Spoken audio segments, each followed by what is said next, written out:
Welcome to Bronzie Breakdown. Whether you're returning or you're new, thank you very much for tuning in. This is episode 7 of the podcast. We're going to be talking about the LCS Summer 2022 Week 2, because Week 2 finished and Week 2 just got over. And we'll probably go over our Week 3 predictions like we did last time. So if you make it to the end, you get to see us bag on all of each other based on our predictions. Because as of right now, the LCS is wild. And I feel like I can say it's anybody's game for the LCS at this point. It's funny when you can say CLG is like the front runner right now. The copium has been enacted for the CLG fans, and they are enjoying it. They're upgrading their cups as we speak. I may or may not have traded in my car for a new cup. My cup is aluminum now.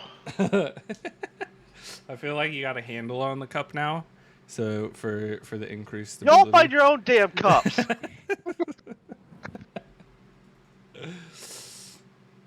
I don't need a cup. My team has a car now. That car sprung a leak that could have been fixed with a cup. That's true. She could catch the oil in the cup and put it back in. I mean, this was a wild week of games for, I feel like, everybody who watched them, right? Like, did anybody think that it could get as wild as it did? No. Well, I mean, congratulations to all teams. Nobody is winless now. No one's got goose eggs. And congratulations to nobody, because no one is left undefeated. Yeah, there is no undefeated teams, which makes it even more wild at how, both of our remaining undefeated teams lost. All 3 of them did, yeah. There were only 2 going into today, because... I was going into the weekend. Yeah. Because I didn't get to watch, anything yesterday. I don't know if you wanted to watch anything from yesterday. No, probably not. From the way things look, just looking back, not seeing the games, doesn't look like there's a whole lot to see. So, going off of what we've seen so far, for anybody who's watched them, have we been able to see teams start adapting to the new, the new patch? Are we seeing teams finally start to mess with their pick bans in a way to help them out now? Do you guys think? Yes. I mean, it's baby steps right now, but yes. I mean, unfortunately, specifically the team I was looking at for people adapting to was CLG, and I did not get to catch either of those 2 games. But seeing as, they did take a loss, it looks like they're somewhat adapting, but CLG looked to be kind of ahead of the curve on the newer stuff. Yeah. We saw that in the first week, and then we saw teams that seemed to not kind of give in to, the durability updates, essentially, along with, the healing changes and stuff like that.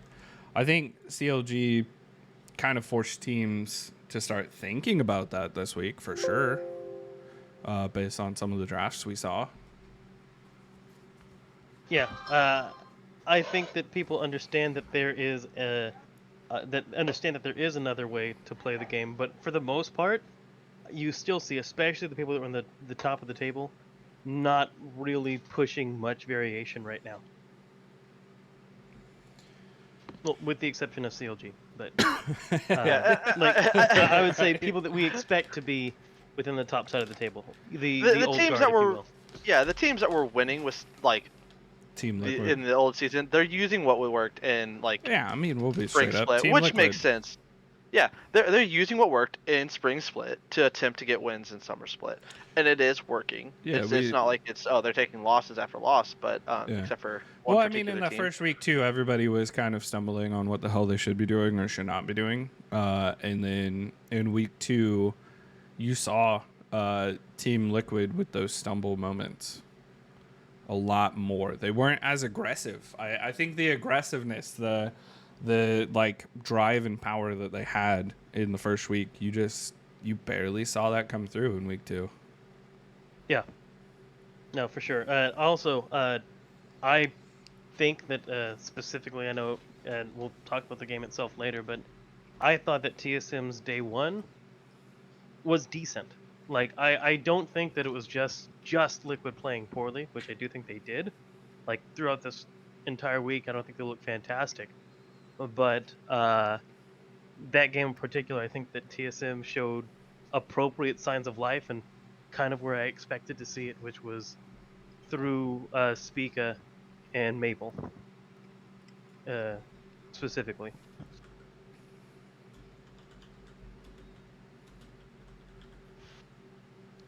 I mean, it is surprising to see because I think in the first week, yeah, I would say Team Liquid.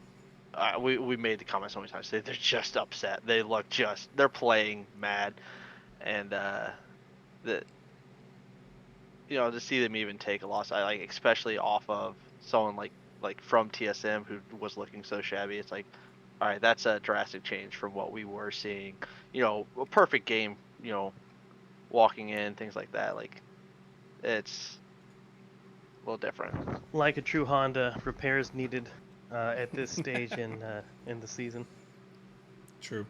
I mean, have you felt kind of a shift in the picks at all?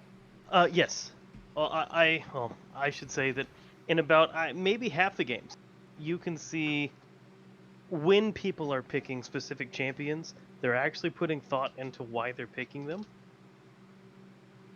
And I think that's only because of how specific games had been playing out last week. And then if you look through a few of the other regions, you'll see some teams that similarly are able to actually draft into what they're seeing rather than this is the comp that we want.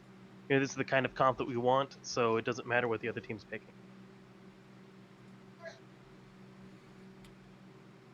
I mean, I would say like one of the biggest things is teams recognizing that we can drag some of these games out.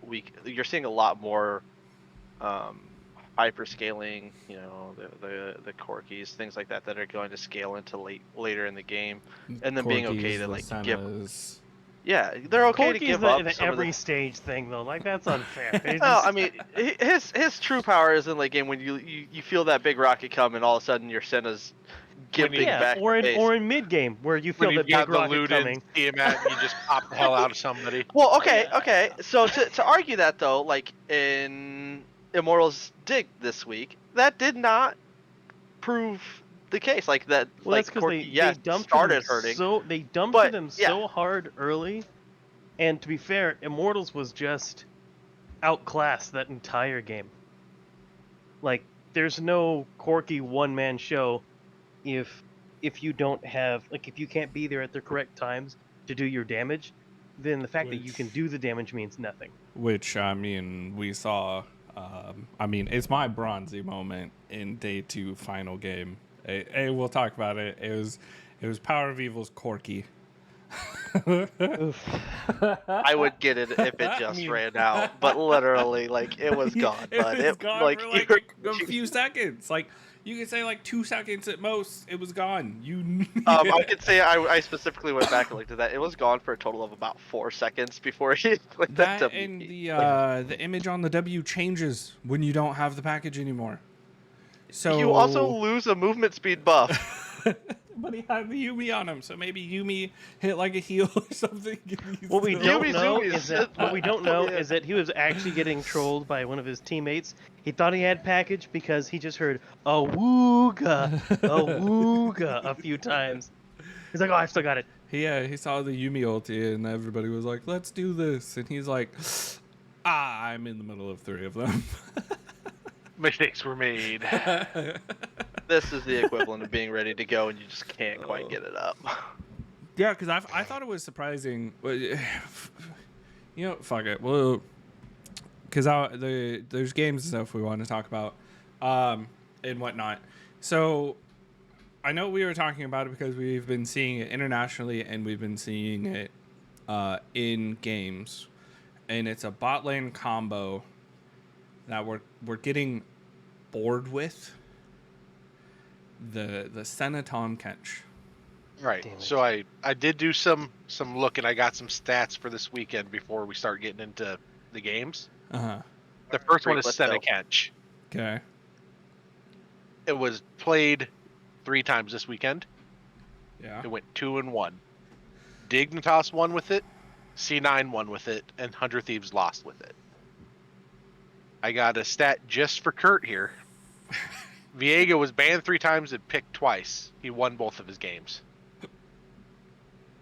I will say that even though Are you sure? Because he got picked C9, by yeah, Immortals against EG.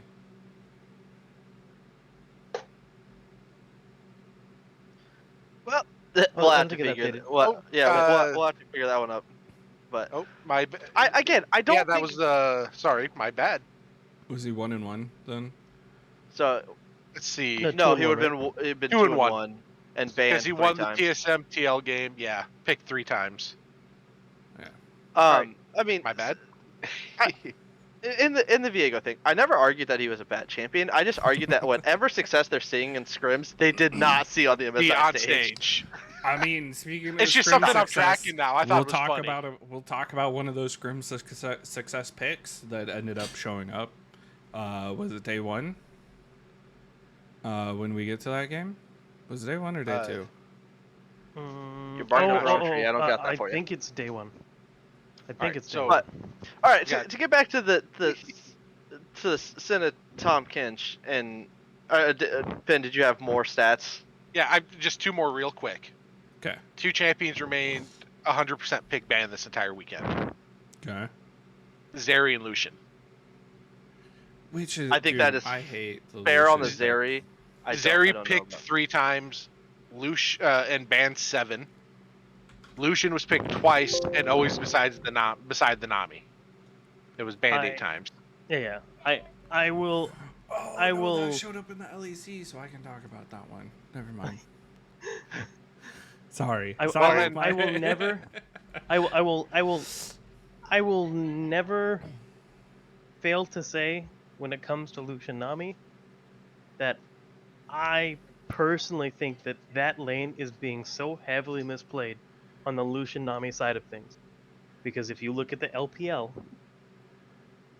those lanes It's don't a go like that. party in the bot lane. Yeah. Those lanes do not go like that. Yeah, they're like, let's get Lucian ahead.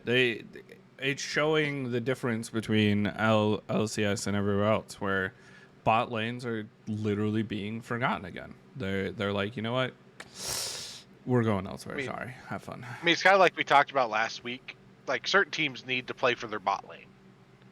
Yeah. Oh, if Like- you're gonna pick X, you need to play for bot lane, right?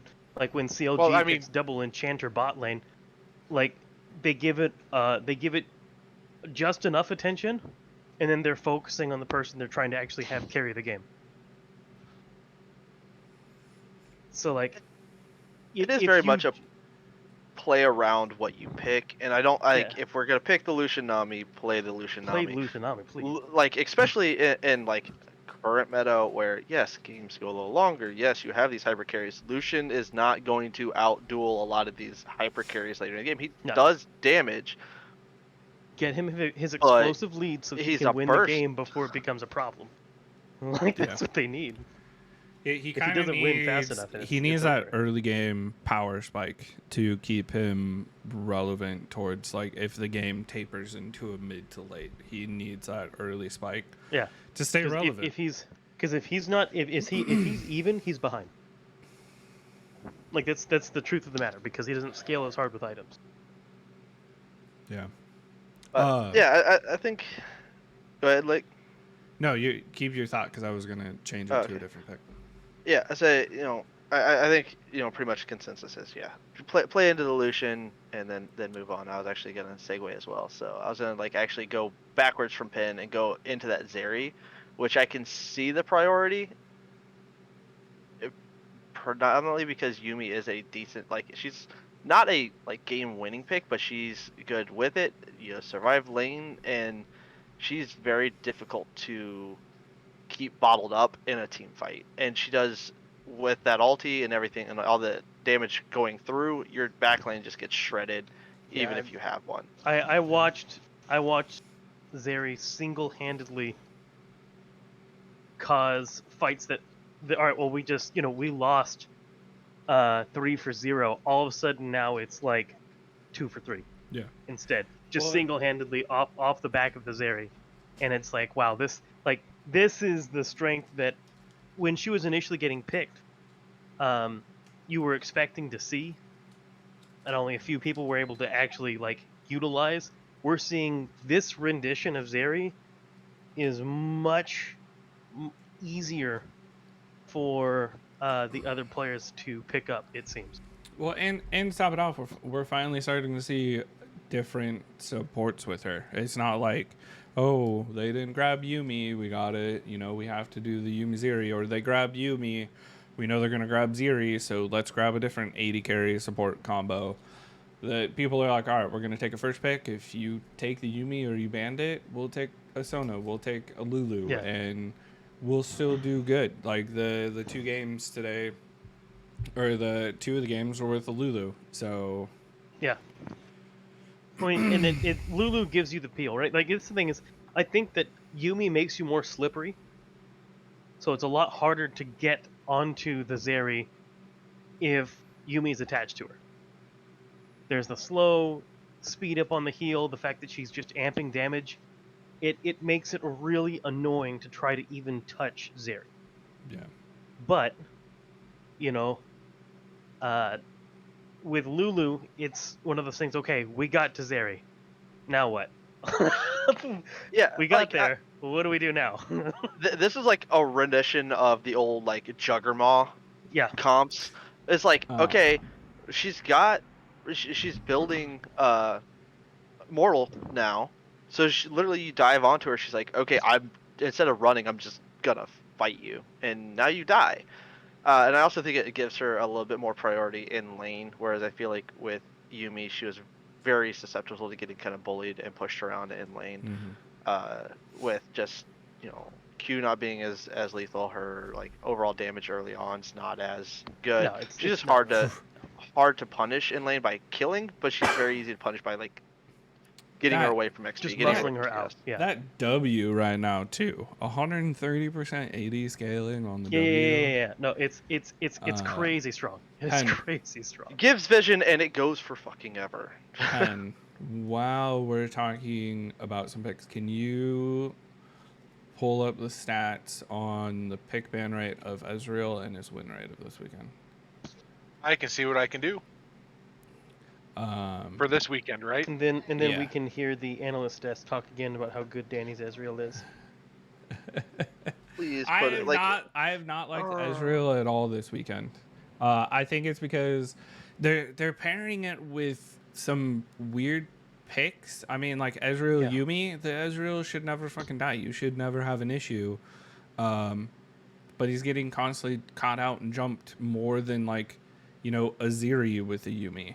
They're putting Rakan with him, which isn't bad, but the Rakan's not for the Ezreal.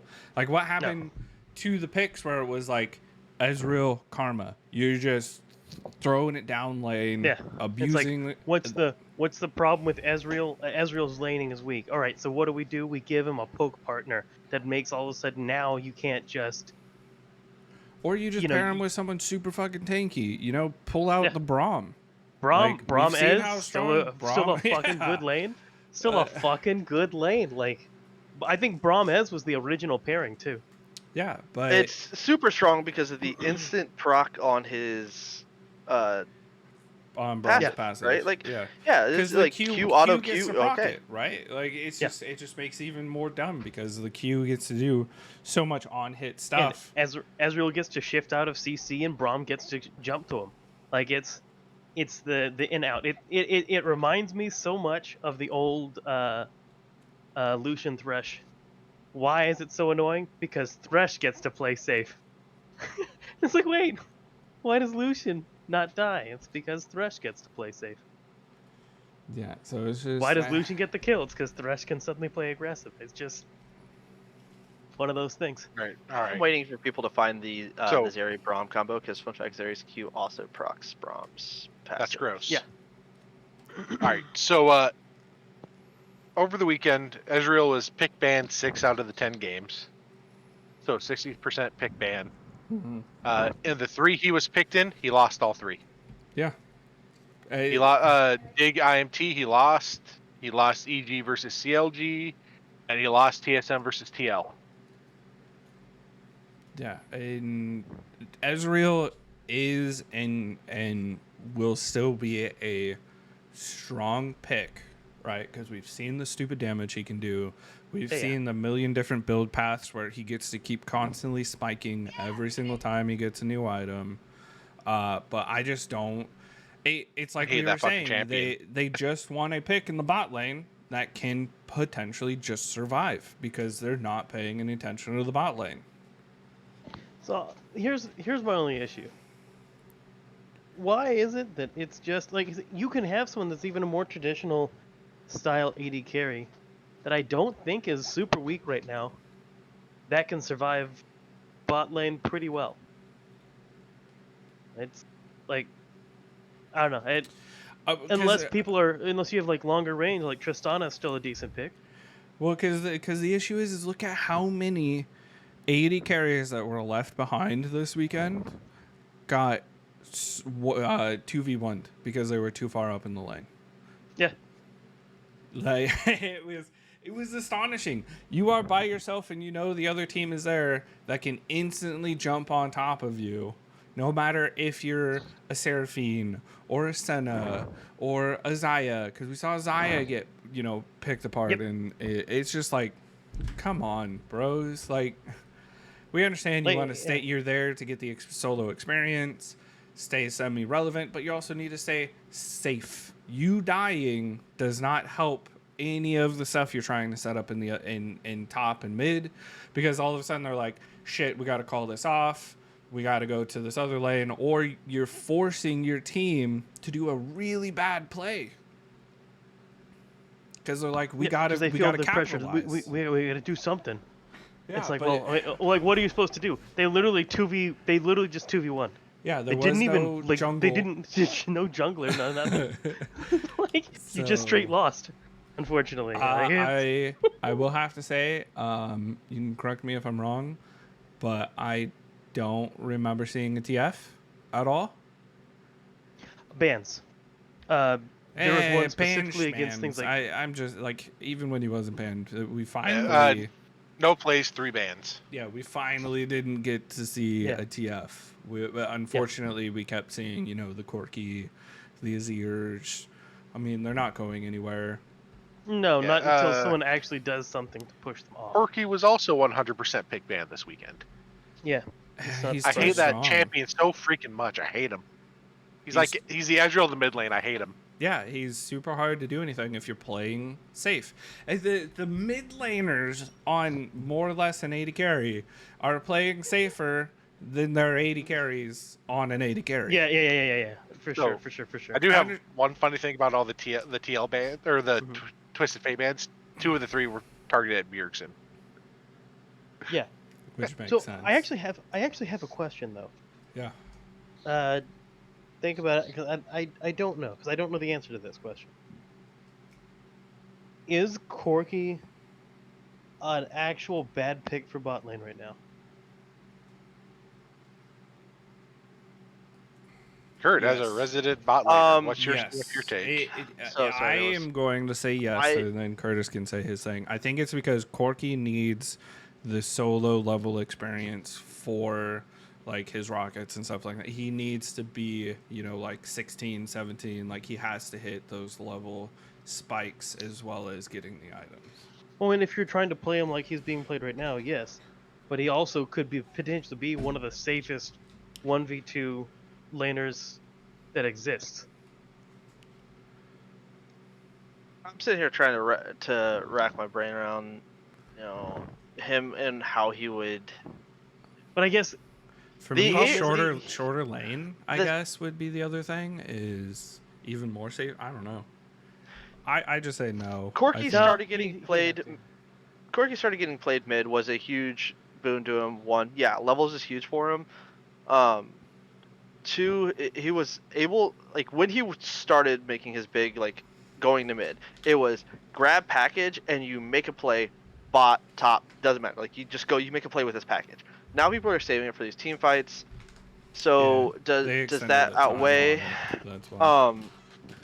But I think in bot lane, his W is nice, but it's not much more range than, say, a Tristana, Ezreal, Zeri. Like, there's a lot of the, 80 the carries you build can right play now safe. it's almost always Q. Like you don't even go like Emacs now is well I guess it's too long of a lane. It's I just too think long of a lane. it's too long of a lane. He'd get kind of bullied, and the bigger fear, and it doesn't showcase as much in mid lane because you're You not don't have in to worry auto about it, attack. yeah. His range is actually a pretty short without his Yeah. R. So just his auto attack range being as short as it is, I think would open him up to just kind of getting bullied around in bot lane, especially when he's getting put into matches where it's like, well, these 80 carries are probably going to poke just as well as you are. Corky doesn't want to play into Senna. He doesn't want to play into Ezreal. I would Realistically, he doesn't imagine want to play into Xayah either. he'd be okay maybe playing into Zeri, but I don't think. Yeah, you don't really want to play I think into it Lucian also either. Really. it also makes this weird situation of like, okay, so now where do you get the AD? So now you're probably pigeonholed into something like a Yasuo mid, because Yeah. Well, I he's was just so trying to figure. heavily in the magic damage now. Yeah, I was don't just think I was just trying to figure out if there is any way possible for him to be in like another role, other than top lane, and that would be very situational. I don't see it working out like ever. I 'Cause yeah, I think- think I the think longer he- lane just I is think he not where can- he wants to be. I think he can only be a mid laner. So if he's only a mid laner, I don't know. It seems like I struggle to see where there's a time when he's not just like ridiculously strong that he gets picked, unless you're going specifically for like poke. But even then, like, I mean, realistically, you've got other champions that could fit the bill too. So, if/when they finally tune Corky down, so that we don't see him all the time, like, does he just disappear again? Well, Because I think he does. I think it Yes. also depends on what you're trying to go for as well. Because there was a game where Corky didn't get banned until there were multiple games where he didn't get banned until second rotation. So there's obviously picks that are higher Yeah. than the Corky, and there's teams that are like I think it's teams feel that they might be pressured into the Corky as well, where it's like, oh, it's not banned, let's grab it, or well, shit, there's so much better picks, but Corky's still there. I think there will be a point where we potentially don't see him, but I mean, that's not like a a Yeah, I ban mean, as I well. guess like if you have compositions that can go against Corky, but I struggle to see where, as things stand right now, short of like putting a pretty hefty nerf on him, it's not like you can like slightly tweak him and then all of a sudden balance happens. Yeah, because Like, I truly think- it's I think about you the really have to- items. It's about the items that are getting picked for him. Really, Yeah. I mean, he still has really good ratios, but it's all about the items right now. Yeah. I don't know, unless they decide that they're going to just like make his rockets do shit damage, which I don't really want to see that either. But at the same time, like, No, dude, because yeah, come on, it's one rocket. You can dodge the three little ones.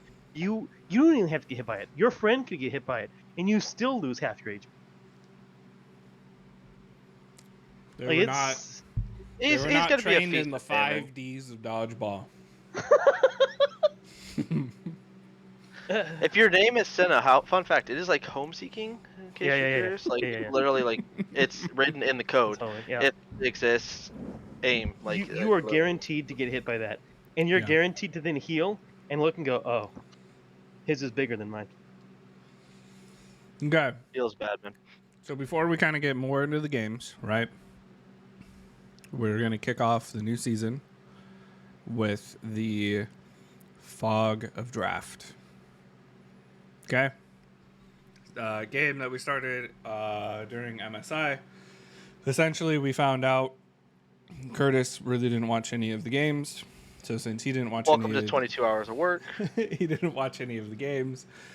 Me, Penn, and Daisy picked a draft, and he has to try to figure out what the teams were and who picked what.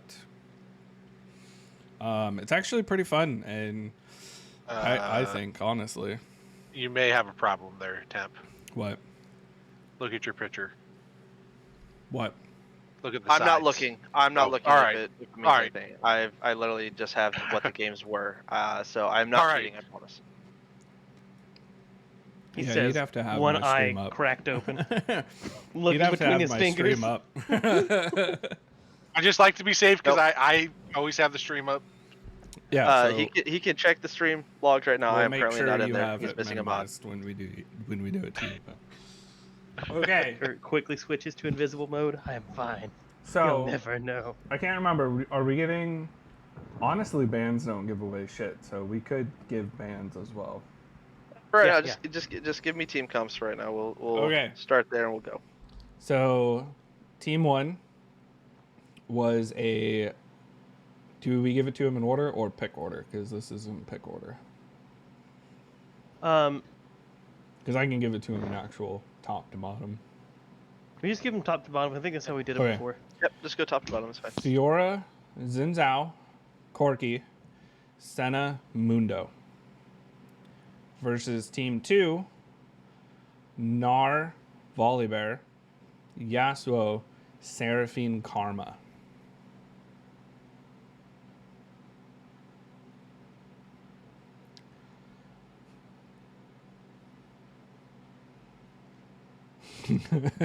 Any thoughts you want to talk out your thought process right now?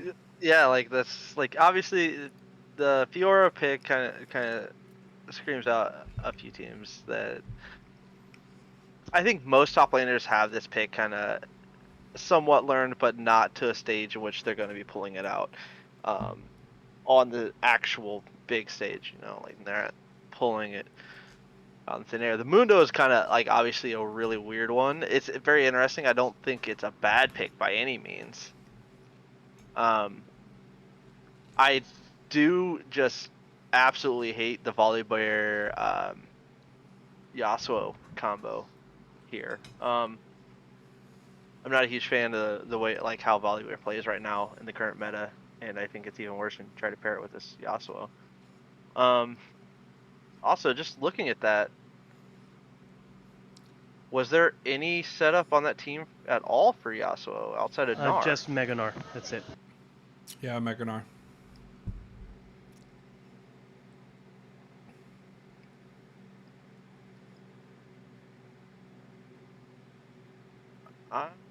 Oddly enough, I'm gonna go EG EG CLG. Is that your? That's- What yeah. is your thought process on EG CLG? Well, the bot lane obviously is a huge, huge point in like that's a very reminiscent of a CLG bot lane on the Enchanter, like aggressive Enchanter bot An lane. exact copy would be of their first CLG, one. of the yeah, series, CLG of the did a year. Seraphine Karma week 1? Yeah. And I'm just trying to think of the teams that would be willing to pull this out. The issue I'm having with actually picking that is imagining a world in which Danny does a Famine Senna. But I also not seeing the games. I would think that would be a curveball EG would attempt at, because clearly that was we've got something in mind to counter something, and they were, I feel, expecting the Enchanter bot, and that this was their attempt to brawl beat this what effectively freight train they saw coming, that CLG's tearing teams up. Okay, this is what we're going to do against it. Okay. Well, of the potential 4 points you could have gotten for this to add to your point total, because I was thinking 2. 2 if you 4 points total. You got 0. Sorry, it was not EG versus CLG. Is there any other stabs you want to take out of? I will tell you, just because obviously points aren't on the table anymore, this is neither team is CLG.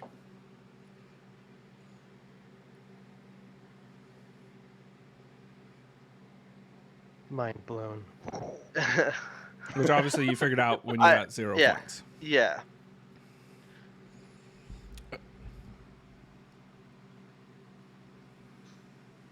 So maybe play off the Fiora pick instead.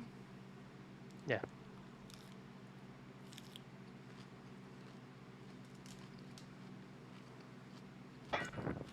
Which would make me think that it's the C900 Thieves game. Wholeheartedly, because Fiora is obviously, I would go to say was like one of their shining picks in first week. So that, I guess that would be my second go-to, would be the C900 Thieves. Okay. Which unfortunately incorrect again, which might have Statman's figure this one out. Can you see how many times Licorice has picked Fiora so far? Give me a couple of minutes and I'll have it all figured out. So by the way, There was actually a hint that Kurt didn't remember what that is would have told him that wasn't this game, and that is because Senna Tom Kench was mentioned as being played. Oh, in the within Discord that you game. did. Yeah, no, because you made that comment on day 1, day 2. Yeah, this was a day 2. Start of day 2. No. Pin mentioned it in the podcast today. Yeah. Anyway, this is Golden Guardians versus TSM. You want to take a stab on who went with what comp?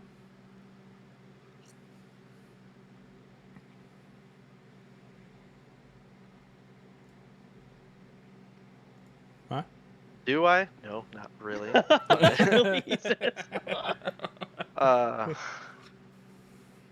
do. I would assume Licorice piloted the Fiora here. Yeah. I mean, I gave that away because I asked how many times. Yeah. So Golden Guardians would have taken the Fiora. Yeah. So it was tactical and Mia that took the Seraphine Karma. Yep. And I'll give one We'll quick. talk about it. Yeah. Did you want that Fiora game he's played the split? Sure. I think he's played Twice. He's played twice, yeah. And it He has played been within the week 1 and week 2. Yes. He played it, obviously, the GG TSM game here. Yep. And he played it against CLG last week on day 3. Where CLG ended up beating him. Yeah, it was. Okay, so yeah, I had my games mixed up. It was GG that played Fiora into CLG, not Cloud9. Yep.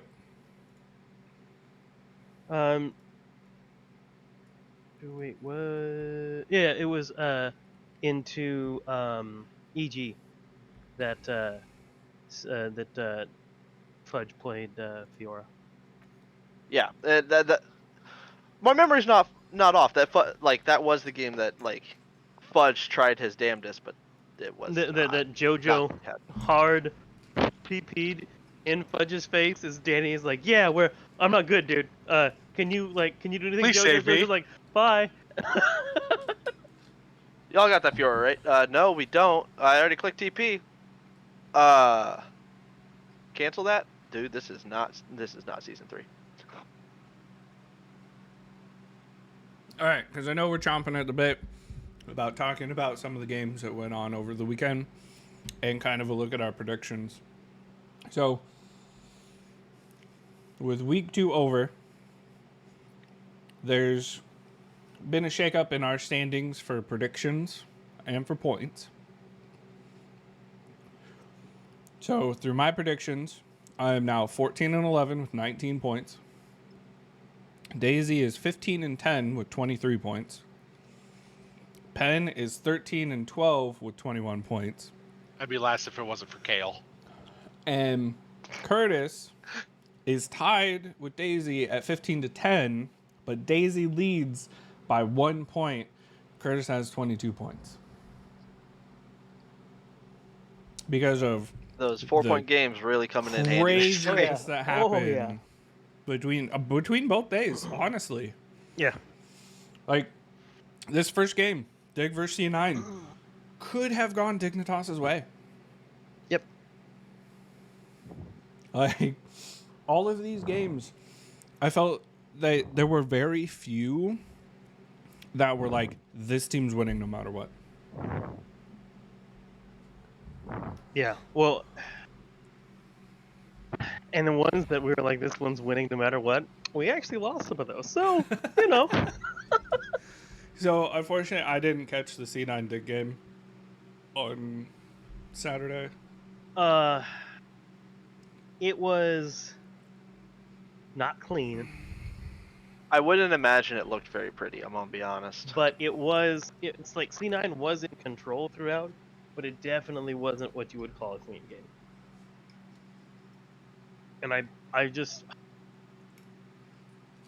I don't know. I think that was, yeah. There It were wasn't people. They were on clean. the screen. They did things. C9 won. I mean, that's really more or less my takeaway, because I honestly, if you look through like day 2, this game didn't even match how either team played. So I kind of want to say this is basically like a throwaway game. Yeah. C9 won, which you expect, but neither team looked good.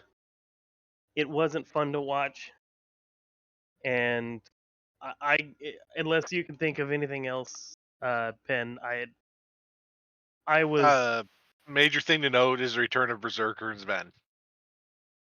They're back this weekend. They did play. Yeah, Yeah. Berserker and Sven were back this week. Berserker found his passport. He's back in NA. But like I struggled to believe that they would have lost without Berserker and Sven. But then again, I also struggled to believe they were doing this badly to begin with. So Yeah, I don't know. But like the issues that they were still having, yeah. they had before, they were still having, in my opinion, in terms of their shot calling. Which that's not something that the bot lane was doing. Like, it doesn't help that the bot lane was performing poorly, but there are like number of reasons for that if you include draft and just how the team itself was just playing. So, but they won, so that's that. They And won. we are- They clawed back the 5K deficit they were in. Yeah. I mean, we are looking again at the Nami Lucian, which has not looked impressive. But then again, right into the Senna Tom Kench, which, we didn't touch on it too much. But Tom Kench isn't too much. it was a apparently Tom Kench is like one of the ones that Sven has put the most work into. Which makes sense, because look at all the meta reads right now for Tom Kench. Yeah. It's just it's not good. Like, it's just not good.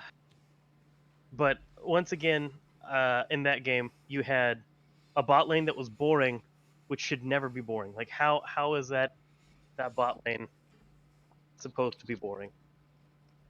Yeah. But it was. I mean, it was, and just reading it, if you do not kill this Senna Tom Kench pre-6, they're gonna make it a boring lane, unfortunately. Well, right, but But- like, you pick Lucian Nami. Yeah. Like, they were making stuff happen elsewhere, but I think the other it's issue Lucian too Nami. is a lot of people don't punish the Senna as much because Tom Kench is in their face, so it makes that lane even more annoying. Yeah. Which speaking of the Lushnami, we saw it win in the next game with 100 Thieves and Golden Guardians. Yes. And that one was actually played pretty decently. That one was. Because they were, if I remember correctly, they were super aggressive in that bottom lane. I believe so. Yeah, FBI. Because they were pushing it really hard.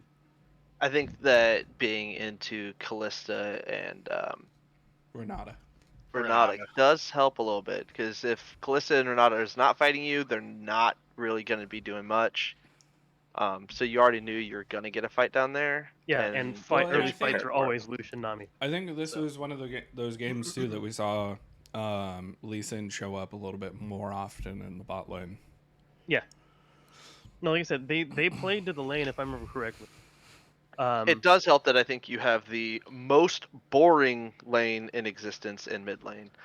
Oh my so God. nothing's Please fucking get that happening out. there. Get those both Yeah. those champions out of the meta, please. They've been memeing on this lane for years. Because it was... It's always the fallback. Was it season 5? It was season 5, wasn't it? That was Corky's ear. Yeah, like It was Azir last started year, popping, too. Azir started popping up, and they're like, "Oh, what's the counter to this?" And for some reason, it's Corki, just because Because it just poke. the All of bomb, last the year was Azir. Corky's ear too, and I hate it. It's because so the bomb, because he can stay away fucking from the boring. soldiers. Yeah. It's just so stupid. I hate though. I hate this. I map. think- I will say Right. though, one of the things I do like in an adaptation that like players are taking is they're taking the first strike Azir, which I do think projects him further into his late game, obviously just due to gold generation, but like just the extra damage without being hit is pretty big for him, and unfortunately Corki kind of negates a lot of that. Though I think it was kind of a back and forth. I enjoyed, because I just got the highlights, but I enjoyed watching Someday and Licorice just beat the shit out of each other. Like Nar Orn, it was just a back and forth. It was hilarious. Yeah, the mean- Ornn lanes have become very volatile again. Well, what's weird is like the Back and forth, but if I recall correctly, spellcasting tank, Ornn. I mean, it's supposed to be Nar favored in that matchup. Just because of the percentage HP shred. When he's mini, chipping away. The problem was that Licorice could not hit a boomerang.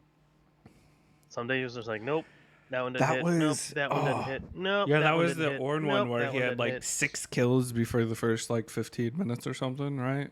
Yeah. He was huge. he got what, solo killed by the Gnar, and then came back And up then he there. came back to lane and clocked. Solo killed him back, and then said, "I win the lane for the rest of the game." nothing feels worse as an R than having an Ornn come up and say, "Yo, by the way, murder's on the table now." Nice try. So, Well, it only happened that way because Licorice tried to push the lane out Yeah, and he was didn't an push. idiot. He wasn't able to push it fast enough. He also got like another solo kill on him later too. So Yeah, once he Yeah, had it was- completely and totally, because like the problem was that Licorice pushed that lane out, but then because of when he died, it was super awkward. So he didn't have access to the wave afterwards. It was a quick push out from Ornn because he pushed out from under his tower, pushed the next wave while Licorice was dead. Licorice doesn't have TP, so then when the wave hits, bounces back, Licorice loses one wave, right? Then when they're back in again, Someday just literally pressured him off the wave. He lost so much experience that he should have had access to yeah, because of how long it took him to push the wave.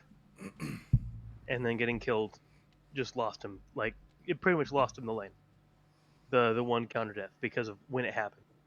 yeah, because the wave was pushing into the Ornn, so he's like, "Well, I gotta freeze it. Have fun. See you later. Bye."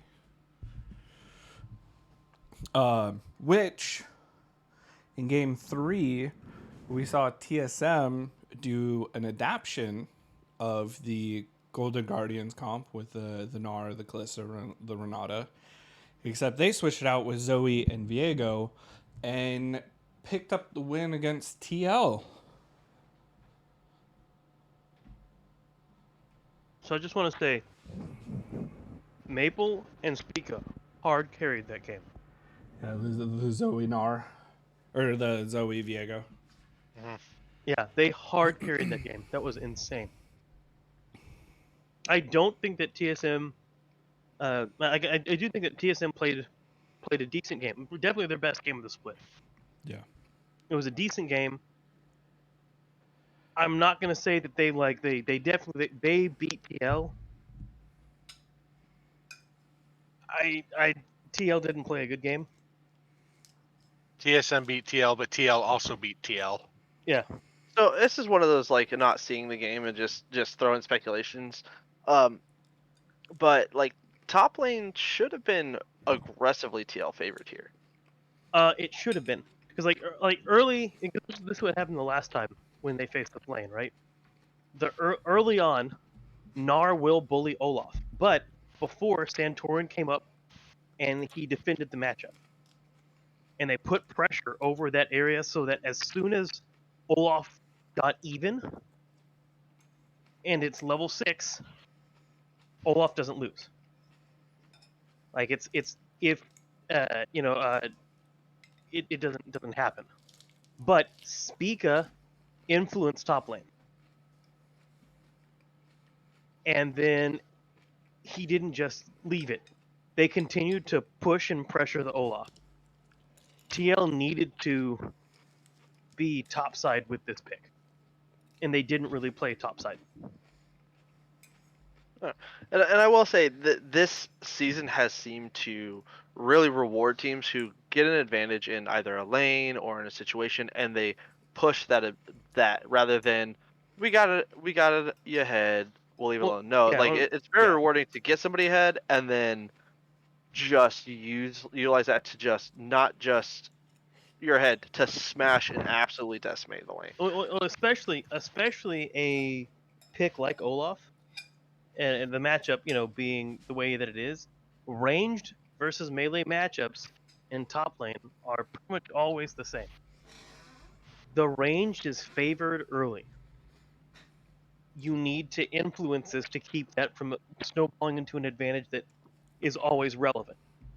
Right. So if they bring Gnar and Olaf even, Olaf's ulti just counters Gnar. And there's nothing that Gnar can do about it as long as he's not sitting underneath his tower. Yeah. Which we saw. Blippo got a couple good kills off on him with that ulti. But by the time that it happened, it was too late. Like they needed the Olaf to take over the game. Also, Bwipo made one of the stupidest decisions I think I've ever seen as well. There were a lot of questionable calls on TL's side. He dragon fight, the last dragon fight. He ulties and runs directly at Spica. Yeah. His ulti would have been useful. Just as soon as it ran out, like everything happened all at once, and the fight was decided. For me, there was they a lot. needed his ulti to be saved. Like him popping ulti and then running straight there. Like he wasted about a second worth of ulti just running up to where Spica was. Yeah, and then there were a few times that you thought Bjergsen should go in for a shuffle, and he's just standing there. Yeah. Like, what are you doing? Like, Yeah. you could hard influence this fight right now. Well, And even the people casting the game, they were like, why didn't he go in? Why did he just sit there watching? Yeah. Like the thing that made me believe is that everyone else was like, let's go, and he was like, no, we shouldn't go. And so it led me to believe that he was being hesitant. Yeah. Because he didn't agree with the call. That's what I thought when I saw it. Oh, very possible. He was on a different page from the rest of his team.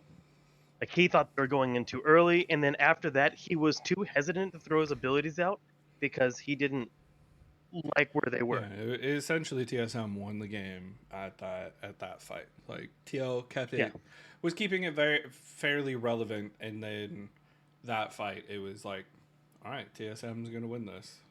Yep. Yeah, there was a really impressive base defense, that nearly happened. Bjergsen finally did something like super proactive, but it was like after they had already gotten down the one of the Nexus turrets and were like halfway through the other one. So it's like too little, too late. Very too little, too late. Is that what they need to be? TL? They're actually TLTL. Huh? Too little, too late. Too little. TLTL. TLTL. Which game 4 you have the undefeated EG going against Immortals? Which, I mean, we saw some different picks. Finally. We did.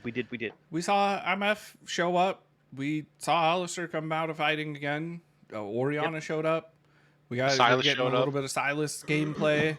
I mean, everything else was, stock standard. Wukong, Viego, Gwen. But we saw some stuff. Strong, man. Which,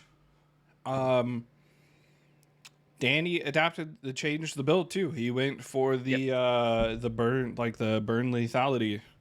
The Leandry's lethality build on MF. Yes. What do you think about that, Love Curtis? it. I think it works in certain situations. I don't think that it will work as a, your sole source of damage. I think having the Wukong here drastically helped the MF. Well, yeah. Oh no, the MF was just shredding everybody on her own with the W and ulti and stuff like that. The Wukong came in for a lot of cleanup. I will never argue that MF, building Leandry's on MF, she still does obnoxious amounts of damage. That's not the argument here. But do I like it? Yes. Do I think it's literally every time you play MF No, build? of course not, No, please don't. No. I think it's very situational, and I think If in you this can draft, situation make it it was viable, good. yeah. I think in this draft, I think it is really great, and I think it does hinder on a lot on people being able to set up for your ulti, because you do get a obnoxious amount of damage out of your ulti. Yeah. So having Which, I mean, the Wukong and getting we saw multiple times too. Like they would catch out Xayah, MF would start her ulti, Xayah would ult, come back to the ground, and MF ulti would still be going off. Yeah. Yeah. Oh yeah, like Xayah ult does not helps, but does not negate MF ult. Yeah. So I do like the build, just not all the time. I think it was a really good adaptation in this game. Yep. No, I agree. But I mean, it's nice to finally see a different build. I mean, yes. it's. I worry. The only thing I worry about with stuff like this is that I hope, and I'll give them the benefit of the doubt, that they're putting thought as to why they're building it in this game. But history has dictated. They interviewed Impact after the game, and they asked, they're like, so Danny on the MF, he went a different build over the crit. He went like the Leanders and stuff. And Impact's like, I didn't even notice or know what his build was until like halfway through the game.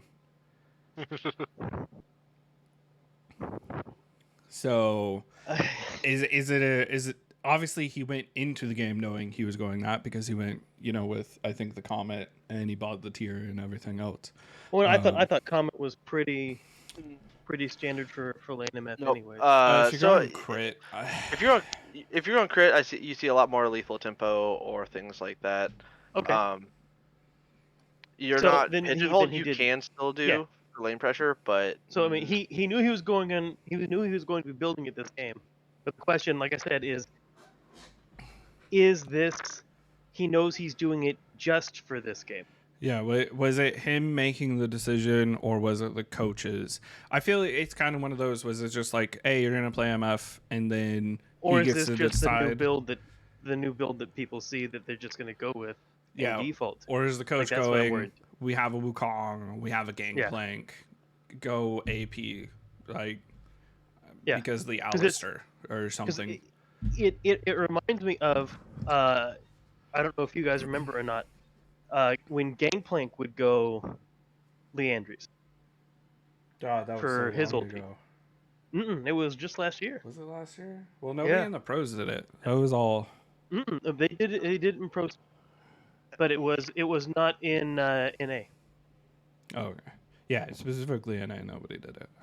Yeah, but it was because that ulti does a surprising amount of damage when you put AP on it. Number Yeah. one.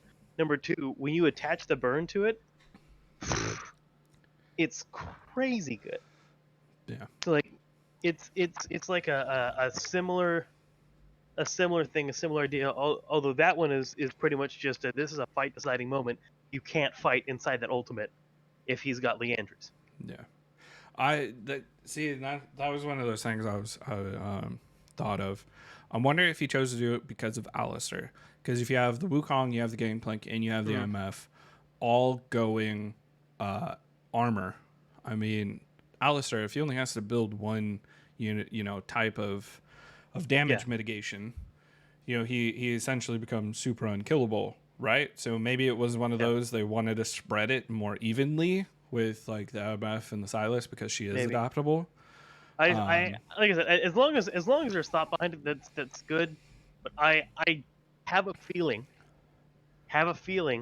that he's just like this is just gonna a- be a- a lethality Zaya thing again, where it's like this is just the build. It doesn't matter if it's actually good in the game. This is just the build. Yeah. Well, we'll have to wait Is and see it- if another MF yeah. pops up, though. Yeah. Time will tell on that, and I think if he's building AP just because out of fear of Alistar not dying in this comp, I don't think made or break anything. Yes, I don't think Silas is killing Alistar, so he could have just built armor if it was a crit MF. But if you're just looking at just pure Wampa combo with Rakan, Wukong, Gangplank, that's a lot of stuff to already set you up. You're probably going to kill the entire backline anyways outside of Gwyn. Yeah. Alistar living that probably doesn't dictate a fight, but I think going the Leandries ensured that if you got ult off, and this comp gets to pick where you fight. wins, I don't care what you say. Like, this comp says we're fighting in this particular location. I just don't see anyone who, like, if Gangplank puts his R on top of that, MF clicks R on top of that, it's just a very easy, well, we're fighting here and we're going to win this fight because we're fighting here. Yeah, if you're not directly behind your front line, then you're fine. Yeah. Well, to be fair as well, I think this is the game that we saw the most AD carry bans, so I think it also kind of forced the MF because you had the Kalista, Zeri, Ezreal, Senna, Lucian. Yeah. Those were and Corki. If we're adding Corki in there, that's 6 AD carry bands in the first wave, and then IMT picks Saya. So who knows, right? They ended up winning. They pulled it off. It looked really good. EG stayed undefeated. The other team that was undefeated going into the final game, CLG versus FlyQuest. Right? So they didn't. Seraphine not banned. Yeah, I was gonna. Penn and I talked about this a little bit earlier. Could you, I guess, go just toss the picks out real quick if you don't mind. So CLG versus Fly. You had Nar, Udyr, Talia, Zeri, Sona for CLG. For Fly, you had Jace, Wukong, Ahri, Twitch, Yuumi. So you had the cat first on pick the rat. was Zeri. I'm a Jerry. First pick was Zeri for CLG. Yes. Which is fine. It's a good pick. So then immediately it was Twitch Yuumi for. No, it was Yuumi. It was Yuumi Wukong. Was it Yuumi Wukong? Yeah. And then Twitch after? Okay, yeah. Yeah, Fly said you pick pick Zeri. You pick Zeri, we'll take Yuumi. And then they're like, we prioritize jungler because you already have your AD carry, so there's no reason for us to pick an AD carry right now. Well, they already picked AD carry, but it's support. Because they knew what support was, rather. Well, no, I'm Oh, saying you're, because you're, they you're, picked, you're, you're talking about because you're they talking picked about picking Zeri, Wukong. then they went Yumi My bad, Wukong. my bad. I They're like, misunderstood you what already you were picked saying. your AD carry. We'll Yeah, pick yeah. a No, you're right. jungler. You're right. Then we'll Um, pick our AD carry. the pick that I take issue with. In what world is Sona better than Seraphine in this specific scenario? Because In fact, in most Seraphine scenarios. is because Seraphine's being played as the carry, not as a support. So But it doesn't matter. I think if she's played as a support, she's a bit weaker, and I think that's what teams are afraid of But she's because she's not getting the resources. But it doesn't matter. She's strong as a support as well. Like, especially if you think about how long range Zeri is with her poke and everything. There has It's to really strong. That's why I'm wondering if there has to be something going on with scrims. Is Seraphine support looking bad? If it is, I like that's a player issue. I don't know. I think you still take Seraphine in this situation. I'll be honest. I like Seraphine more just because you have both Gnar and Udyr who will extend her ult range because they'll be up there in their Honestly, face. take the You Lulu. heal the Udyr. And You you'll take heal Lulu the fine. Udyr. Yeah, Lulu. But yeah, I was gonna you heal Udyr when he shields as well. Like I don't know. I would be fine with Lulu. I would be fine with Seraphine. I think that Sona is not a good pick in this situation. But I think- even so, they still their team spikes super hard mid game. They spike way harder than the comp they're facing. The problem is that eventually, if you do not end the game, there is a clock that ticks down. And that's when Twitch hits critical mass, and it doesn't matter what's on your team, it's dead. 4-item IE Twitch, which we saw twice. I was hiding. We saw twice the Twitch. The second he got IE, game was over. It's over. Yeah. You have to end the game before that happens. And it wasn't there. I do not think that they expected the Yumi to get grabbed. It's like I for some reason I think they were blindsided by the Twitch Yumi, which we have seen before. Multiple don't- times. I They feel should that have I feel that they had to it had to have expected the Yumi to be grabbed, and they felt Zeri was a better first pick than Yumi. But here's another thought. You could have always just gone with an engaged support. It's not like Zeri suddenly is useless because you don't have an enchanted pair. And whoever Yumi is on. But I guess the problem is that you have Wukong on the other team. So Yeah, but at the same time, why I not know. just take the Seraphine first? Were you guys not expecting to have the Seraphine go through picks and bans at all? And well, I mean, because even if they you- didn't even want if to you give over take the Zeri. They didn't Seraphine- want to give Zeri Yumi because that goes first rotation if they don't pick up the Zeri. yeah, but then you still get your Seraphine Karma or your Seraphine Sona that you've done, and you've already proven that teams can't push against those combos. I mean, they can't, but I don't know if they're. I don't know if they're confident in that lane versus where Zeri is. I So, also like, think when it comes to with- mid-game spike, I don't think that they're confident that that team wins. And against Zeri. I do think it's in the same line as what you were saying. I think CLG was forced into the Zeri because it wasn't banned red side like it normally is, and they left the Seraphine up. So they literally were like, "Who do you want more, Zeri or Seraphine?" And with the priority on Zeri right now, CLG probably were like, "Fuck, we got to take it." Yeah, I don't know. I still think that Seraphine would have been a fine pick. But if you don't pick Seraphine, please just don't pick Sona with this comp. I think you just need to have, the quote unquote balls like the LEC and just take Yumi first. Say screw I whoever you're gonna don't- take and first pick Yumi. But the thing is that like I don't like Twitch Yumi if you don't get bans right after or if it's not last picked. I think that lane is super exploitable. I mean, they didn't. But if prove you that can't it was explo- exploitable. Well, part of the reason why is because they grabbed the Yumi. Twitch is the only thing that made sense that it was going to get paired with, but I don't think. Nah, I mean, people have been pairing the Yumi with Ezreal.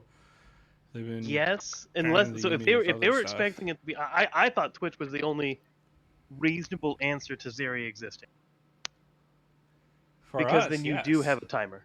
For us, yes, but I mean, we saw Right, like, IMT pair it with an Ezreal, so Yeah, but I mean the Ezreal Yumi has been a really hard losing lane now for a little while. So I have stayed a little bit quiet on this because obviously I have my own thoughts on this. The idea behind the Sona is actually to, as weird as it sounds, buffer the Twitch late game. Only because you need a snap, okay, shit, no, stop button, which Sona does provide in the R. which But they did does at least Seraphine once. not with Which they does did at Seraphine least not once. have with her ulti?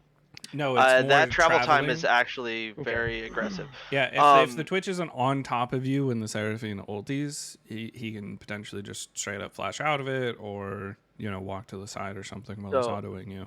Here's the things that I don't like with this one. You're picking Sony, you're going to get bullied in this lane.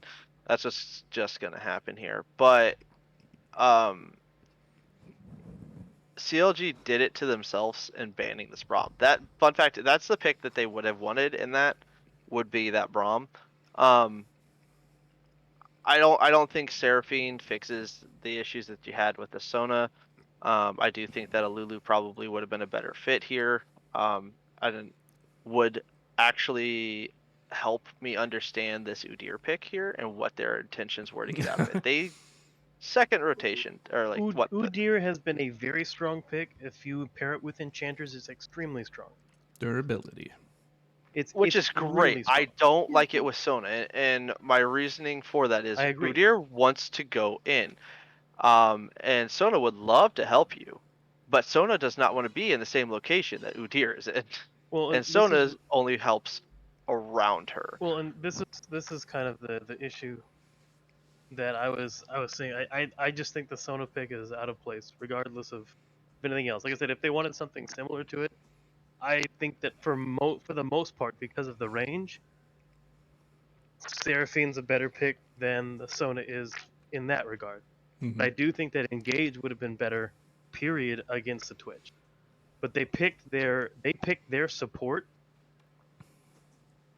because they didn't want to get it. They didn't want to get that pool pinched. I'm assuming. But I do think that even like potentially a Nautilus is fine if you're trying to secure that the Twitch doesn't get to do stuff later on. But probably Lulu's better than any of that. With the exception of Braum, who can shield damage and knock up with ulti and then have a secondary crowd control after. Unfortunately, Like, CLG banned the Braum. Yeah, I know. This is that. It also so. does not help because I mean we're talking about like the support changes and stuff. Twitch ended up killing Zeri 1v1.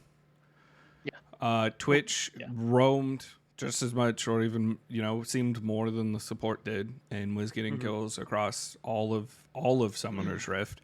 Granted, he get picked a few times or not. Yeah. But I think it also doesn't help that the Twitch got ahead. Like, they got those couple kills early in the 2v2. He got that solo 1v1. Right. And then the Twitch just snowballed after Which is that. exactly what... And it's exactly the issue that Sona has had before. And when you have it with Zeri especially, Zeri is not strong early. So, like, Twitch into Zeri, I think, is really... It's a good... Which we did get to see the pick. other way, where the Zeri Sona did kill the Twitch Yumi. So yes, but I don't think it's consistent. Because I think it was another CLG game that we did see, correct? Where that was... Well, no, it wasn't Zeri Sona. Ziri was not. I mean, unless you're talking No. about week 1, it wasn't played day 2 by CLG because they banned it. Okay. Because they were against EG, so they were Oh no, like, no, no, no. we're not I giving I this was to I was Danny. I was I was remembering a game incorrectly. That's all. Where did we see that lane play out though? Which lane? Oh, You we see said the Sona. Ziri paired up with Lulu. We didn't see the Sona. Yeah. Yeah, twice in day 2. We didn't see the Sona at all except for week 1, and I think it was just CLG that pulled out the Sona. Okay. I mean, I don't know. Twitch needs time to scale, but that lane should be relatively even. Like I don't see. I definitely don't see either side. Like I don't think either side should be Yeah. really smashing the lane. Yeah, unfortunately, who's the AD carry for CLG? Luger. Auger. He got LUG. he got caught out a lot solo. Whether it Oh, yeah. was like the 1v1 with the Twitch because he wasn't respecting the invis, and Twitch also leveled up to level 6 while he was invis. Or mid lane when you have a Wukong and a Twitch both invising at you and you have absolutely no vision around. Yeah. He just didn't play the Zeri very well at all. So it could have been completely different if it was in the hands of someone else. Who knows? Right? Or if you played it different as there's another pick that someone played again, day in point of fact that I was glad to see a better performance, but Which, as we can see, day 1 was wild, right? C9 finally got their first win against Dignitas. They had to work for it. 100 Thieves, I mean, they won against Golden Guardians, right? They won. I will say I do believe that they really super smashed bot lane. So I have to give them props for playing out of any team in Ignite. Yep. And then TSM TL, TSM, you know, they've had really strong early games, and they proved it in that one, which kind of slowly helped them be able to, you know, regain control of the game against TL, especially when you have a few blunders by TL. EG was still looking, you know, fairly strong and still dominant after all the MSI, you know. You think after MSI plus, you know, the super week, they'd still be struggling. Or they might struggle at some point. Which there were a couple points in that game. They made it interesting, at least. And then we finally saw CLG take their first loss against FlyQuest. Yep. And take the first set of 4 points this week. Yeah. Which was needed to make up for TL deciding to shoot themselves in the foot. Once again, Nobody. I have a perfect week. We all have a perfect week ruined by one game. Perfect day, yeah. Like I was like, yeah, let's go. Maybe I can make this work. I took Cloud9, even though I didn't think Berserk and Sven was with them. I was like, they got to do something against Dignitas. Like, there's no way they go, you know, 0-4, 0-5, right? Did not look great that game until it finally. 100 Thieves, they're still looking like a team they're not proactive enough, in my opinion. They're just waiting for the other team to blunder. And you know, everybody's been doing it, which is why they've been getting their wins. TL, I don't know what happened to the fire that they showed during Super Week. That, you know, that got blew out, and TSM capitalized. Oof. I don't think any of us would have tried to take a bet on Immortals. And for me, I just thought CLG could not carry it to, you know, a 4-0. I felt, and obviously they proved it because Yeah, they no, lost like with the their thing picks. they, if you looked at the goal graph that game, that was hilarious because it was so one-sided in favor of Golden Guard until I think it was like the 15-minute mark somewhere around there, and then it was just boom, nothing but CLG's goal graph just going up, up, up, up, up, up, up, up, up, up, up, up, up. And then it was pointed out on the analyst's desk. They showed the point at which Twitch got IE. Yeah. And Yeah. then the goal graph fell. Yeah, because it was just, ace, and then an ace, and then the game was over. So Oh, they man. made it work, the Tom and Jerry, the cat on the rat. Yeah, as- the game lasted long enough. Like, I think if CLG plays a better early game, that the game doesn't get far enough for the Twitch to come online. So I was But happy. I was like, okay, I only fucked up one game, just like in Super Week. I only fucked up one game day one. I was like, I should be going into day two strong, right? No, yeah, no. Day two was horrendous. to be for picks. fair, I picked both teams that I picked that won big for me, not out of my better judgment, but it was like C9 without a stubbornness. CLG I did think was good into EG, but I still had a feeling that EG was going to wind up winning. So I was kind of shocked that things turned out the way they did today. You and me both, because TSM, you thought, hey, they got a, they won against TL. Maybe we start seeing a little bit of up and up, right? A little bit. TSM versus Golden Guardians, which was our fog of draft, right? We saw the Mundo Senna bot lane, which we've been sitting here going, how many random picks can we put with Senna that's going to allow them to survive stupidity? So I need to preface this, by the way. This game specifically, I was honestly upset with. There was something Why? Because that they were both playing from home? No. There was something That's what upset me. there was something that Jat said that I took issue with. Yeah, Chat So- and Laturas again. Tigress. So- Yeah,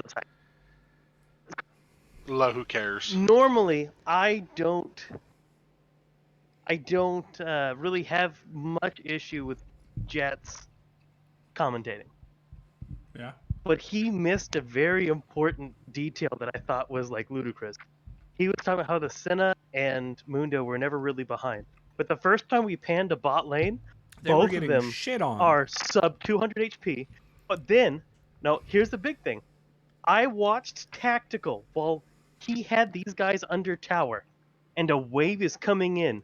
Try desperately to hit Senna, wildly flinging spells when he had like 35, 40% mana. Mm-hmm. All he had to do was push the fucking wave. Yep, and then this is another Instead, one of those blunders He's of throwing someone it. staying He's too throwing long. these things everywhere, because like they're low, right? Basically, they're near diveable. All right, Senna and Mundo, they're still not going to farm very well under tower. Push the fucking wave.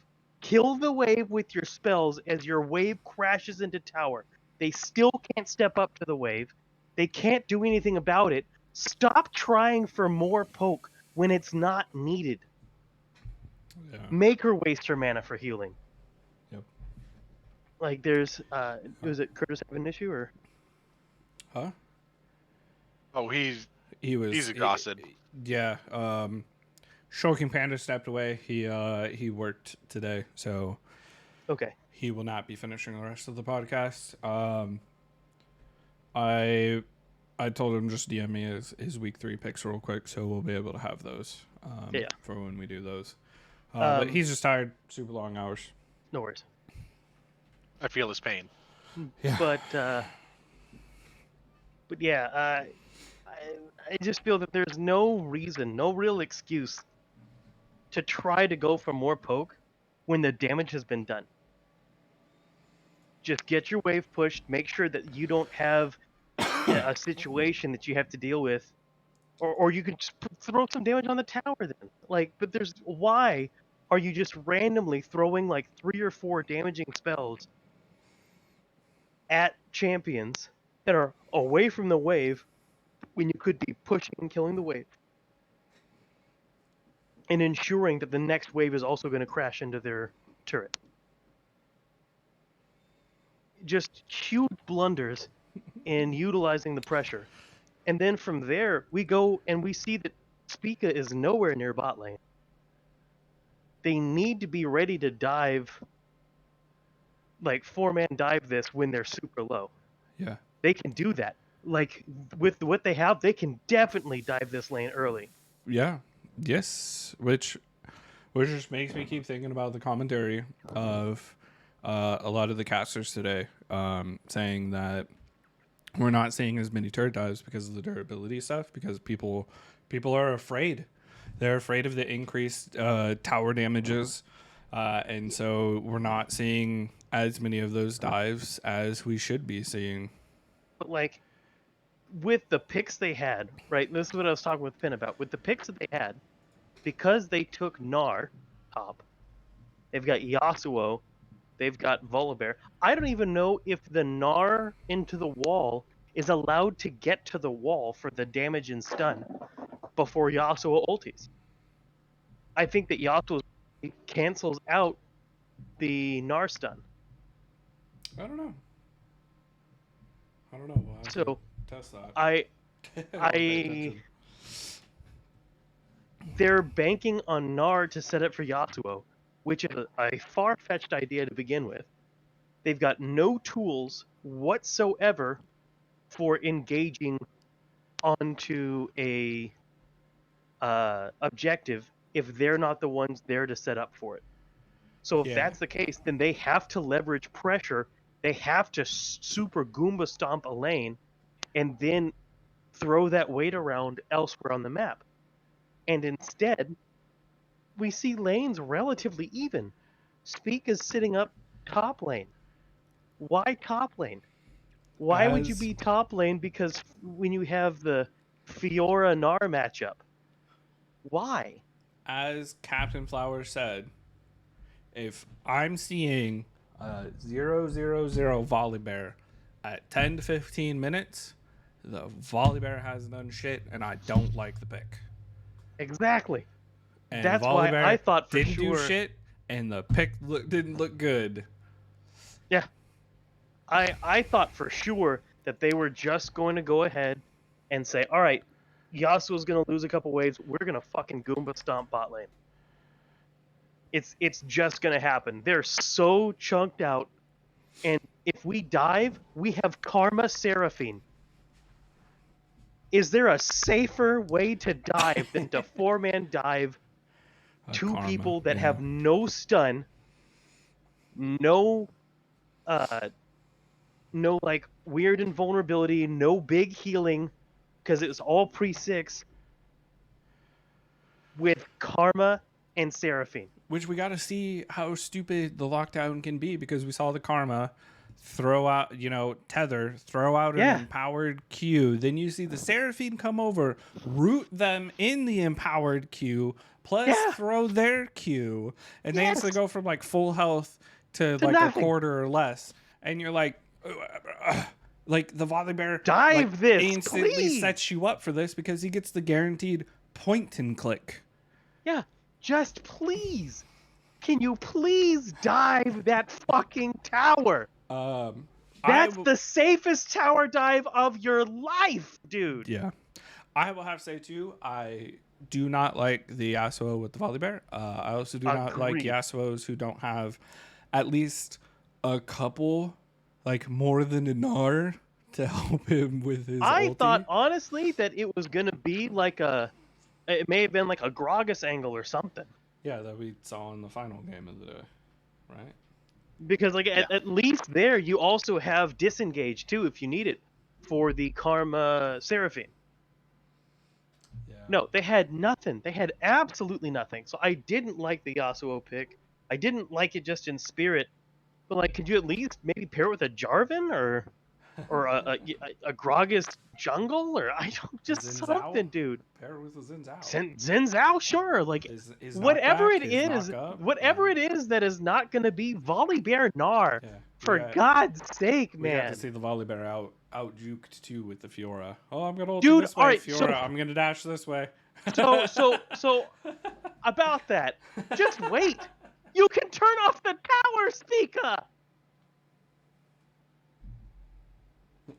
That or let them get closer to the tower, like not near the bend of the river. Like, how rough is that? Huni got baited back into walking over for an easy Senna ulti.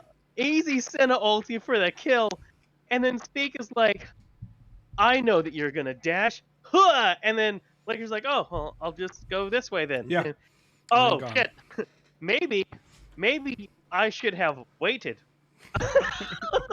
Maybe I should have done that. Right. Uh, Well. yeah. Either way though, I will say that I did like the pick of the Mundo because of I like how it better than the Tom Kench. yeah. I isn't that sad? It's just better than the Kench. man. Honestly, anybody you can give assistance to early game that can either just be extremely disruptive or just needs that extra bit of safety, like the Vlad or the Mundo, like it's something of those lines, especially since Senna is primarily being played as fasting Senna. Yeah. Put it with it over the Tom Kench. Yep, 100%. And the thing is that what we did see, and the reason why I do think Mundo was a decent pick here, who kills Mundo?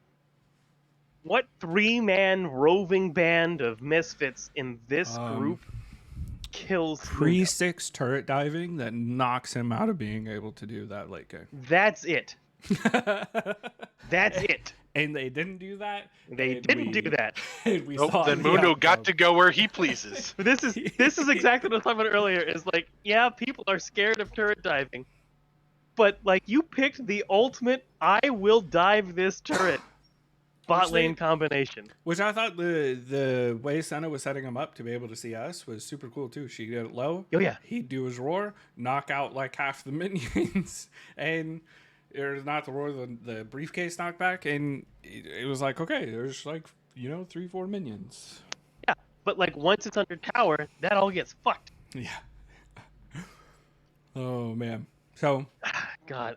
But then after that, like as soon as 6 happened, they couldn't push the wave anymore because they couldn't get Mundo out of lane. They couldn't bully him anymore like they did. It's like, well, and then we got to see Mundo you have walk to down. destroy Guys, this. just He remember, literally walked at them, and they're like, Mundo "Oh shit!" is a doctor too. He will stay in lane forever. Also, by the way, the dumbest thing I think I've seen build-wise happened today. What is that? You need heal cut for Mundo, but you don't need it first item. Who built it first? Poom did. He dipped into heal reduction, and I'm like, well, with the Grievous Wounds nerf, don't get it right now. Why are you getting it Yeah, get it like third. and delaying your mythic? There's no reason to delay your mythic. None. No, yeah, especially in a 2v2 lane. It's 25% heal cut. That doesn't do anything to Mundo's regen. You're not magically killing Mundo with 25% heal cut. Yeah, with his ulti and Senna's Q. Well, his Like, it ulti doesn't cleanses happen. grievous wounds anyway. If I remember right. Well, it does, but you can reapply it. Well, yeah, but Still though.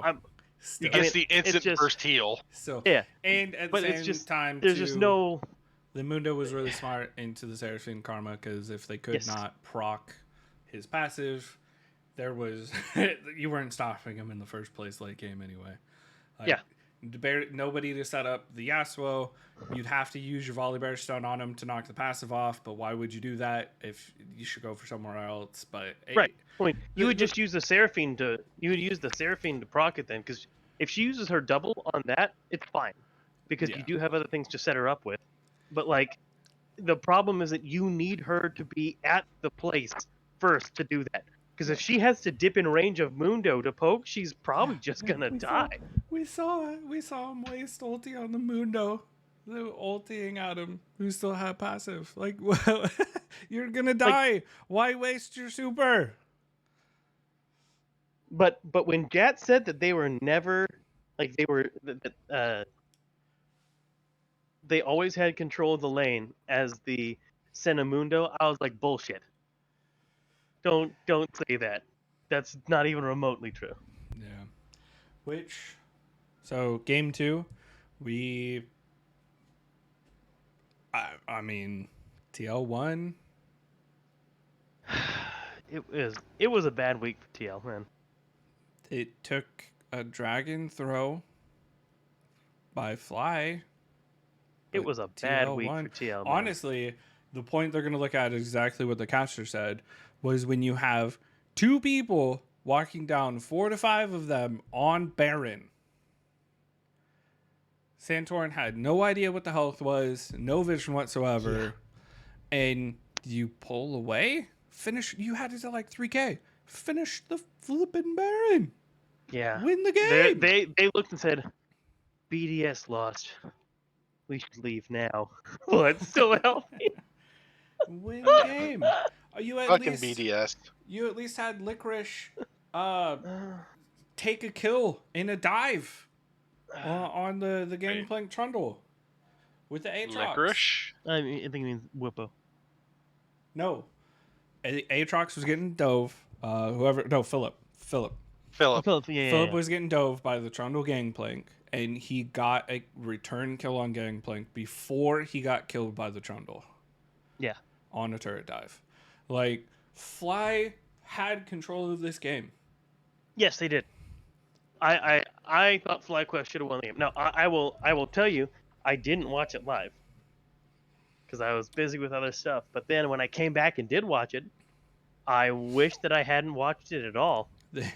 Yeah, Fly threw at Baron. They turned at like 3k against just two members. I think it was Trundle.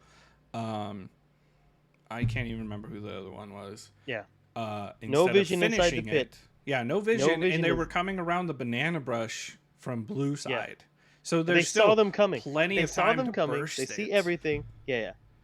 I think you had Aatrox zoning, like when someone was zoning, and it's just like, take the fucking Baron. Yeah. And then they threw at Drakes after that, the Drake fights, because they let Bjergsen on Swain just, do Swain things. The Trundle Swain, essentially late game after FlyQuest threw at Baron, is what won them the game, because the Trundle pillars were on point to allow Swain to say, we've literally locked down this entire side. You're going nowhere. I will say I did like the Swain pick, but I will also say that they played terribly this week. Yeah. TL looked. I don't know. The fire wasn't there. I felt that they burnt themselves in super weak. I need them to get angry again. I need them to do that for me. I just want them to be good. Fuck being angry. Fuck any of that. Come on, dude. Please, can we just their have team a is better than consistently that. good team? Can we have a consistently good team, please, for the love of God? I mean, their players are better than they've been playing.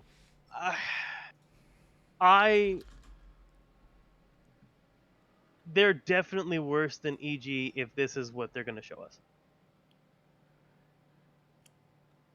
Yeah. Yeah. That's not even a question for me at this point. If this is the level that we're going to have to expect, or if this is the variation that we are going to have to come to expect, then this super team's an absolute failure. If you're gonna struggle against FlyQuest, which we all agreed FlyQuest should be a relatively decent team, right? Yeah, but you shouldn't be struggling though. You shouldn't have to force it to be mistakes by the other team. You're playing like 100 Thieves. Yeah. You're waiting for mistakes. Even when you're ahead, you're just waiting for mistakes instead of pushing it. All of the Yeah. teams, like especially overseas, the second they have an idea that they may be in the lead, They capitalize on they it. They do push. not stop. Yeah. Do not. Yeah. And we got to see that, with FlyQuest against CLG. In day one, they're like, Twitch is ahead. Let's force him everywhere. Let's force him and getting kills here. Even if he dies here, like there's something we're still pushing on the other side. And they should not have been in a position to be able to do that, but because they were, they forced the Twitch further into the build. So he got to where he needed to be faster, just barely in time to win that game. Yeah. Oh yeah. Yeah. Yeah. Just barely in time to win that game. Which I'd say it was kind of a little bit more of a flip with the game 3 with C900 Thieves. I acknowledge as much myself, where I thought that there was a... Well, because this I'm going with, like, it was the hard flip that happened with the Twitch. C9, there wasn't really any hard flips in that game. I think C9 was more or less in control for a majority of the game, honestly. We saw Yone again out of Jensen. And I was so glad when they picked it. I was like, all right, this is it. This is make or break time. I chose C9 when I easily could have seen 100 Thieves just winning because C9 was bad. Yeah. But for me, if they don't turn it on this week, if they don't get these wins, their season is basically over. That's the way that I looked at it.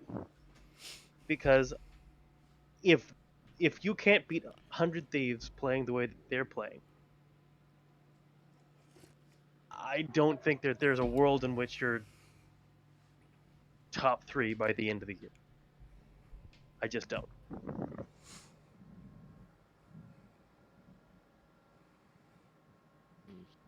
So I was extremely happy to see the game in general. I was even more happy to see that Jensen played well in Yone. He played better, for sure. Well, did it still look rough? Yes. On certain things, but I will say that it felt way more like limit testing to me, or that he was really pushing to try to get some stuff done. And I'm fine with that. He even admitted in his post-game interview, I'm glad I didn't run it down this week. Yeah. He did better, but sometimes the training patterns for Yone aren't what a lot of people think that they should be. And I think he's still learning that, because we saw him multiple times. He'd E-forward, get onto the Azir, but the Azir would turn the same amount of damage back onto him before he decided to snap back. Yep. You get that, small 100 health, 200 health chunks, back up. Don't try to stay there for like the 400, 500, especially with Azir. You get like 2-3 soldiers on top of you because he's like, fuck it, I'm not going to move. I'm just going to stand here. I shouldn't die. And just attack you back, and now you've lost the same amount of health.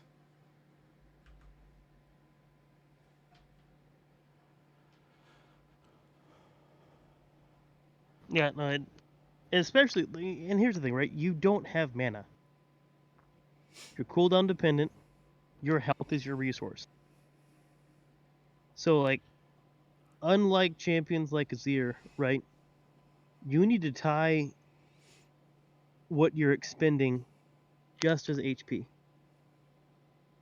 Because Azir has, like, Azir, just like anyone else that uses, mana, you're looking at, okay, how much mana am I expending versus how much HP am I losing? And how much mana correlates to how much HP for the enemy in how much time. So your trading patterns, you need to be looking at what you're getting versus what's being expended. Yeah, I think the best thing that he did was he constantly got Azir's ulti. Yes, and he did a good job with that, and also he was really close to getting a solo kill in the matchup, which was good.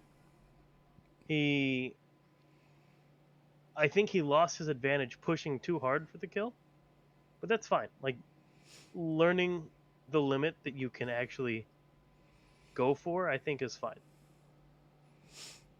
So Yeah. I mean, overall, like I said, I thought it was a C9 looked better. they Jensen look better. looked better. They had a 2-0 week. It's nice to see over the 0-3.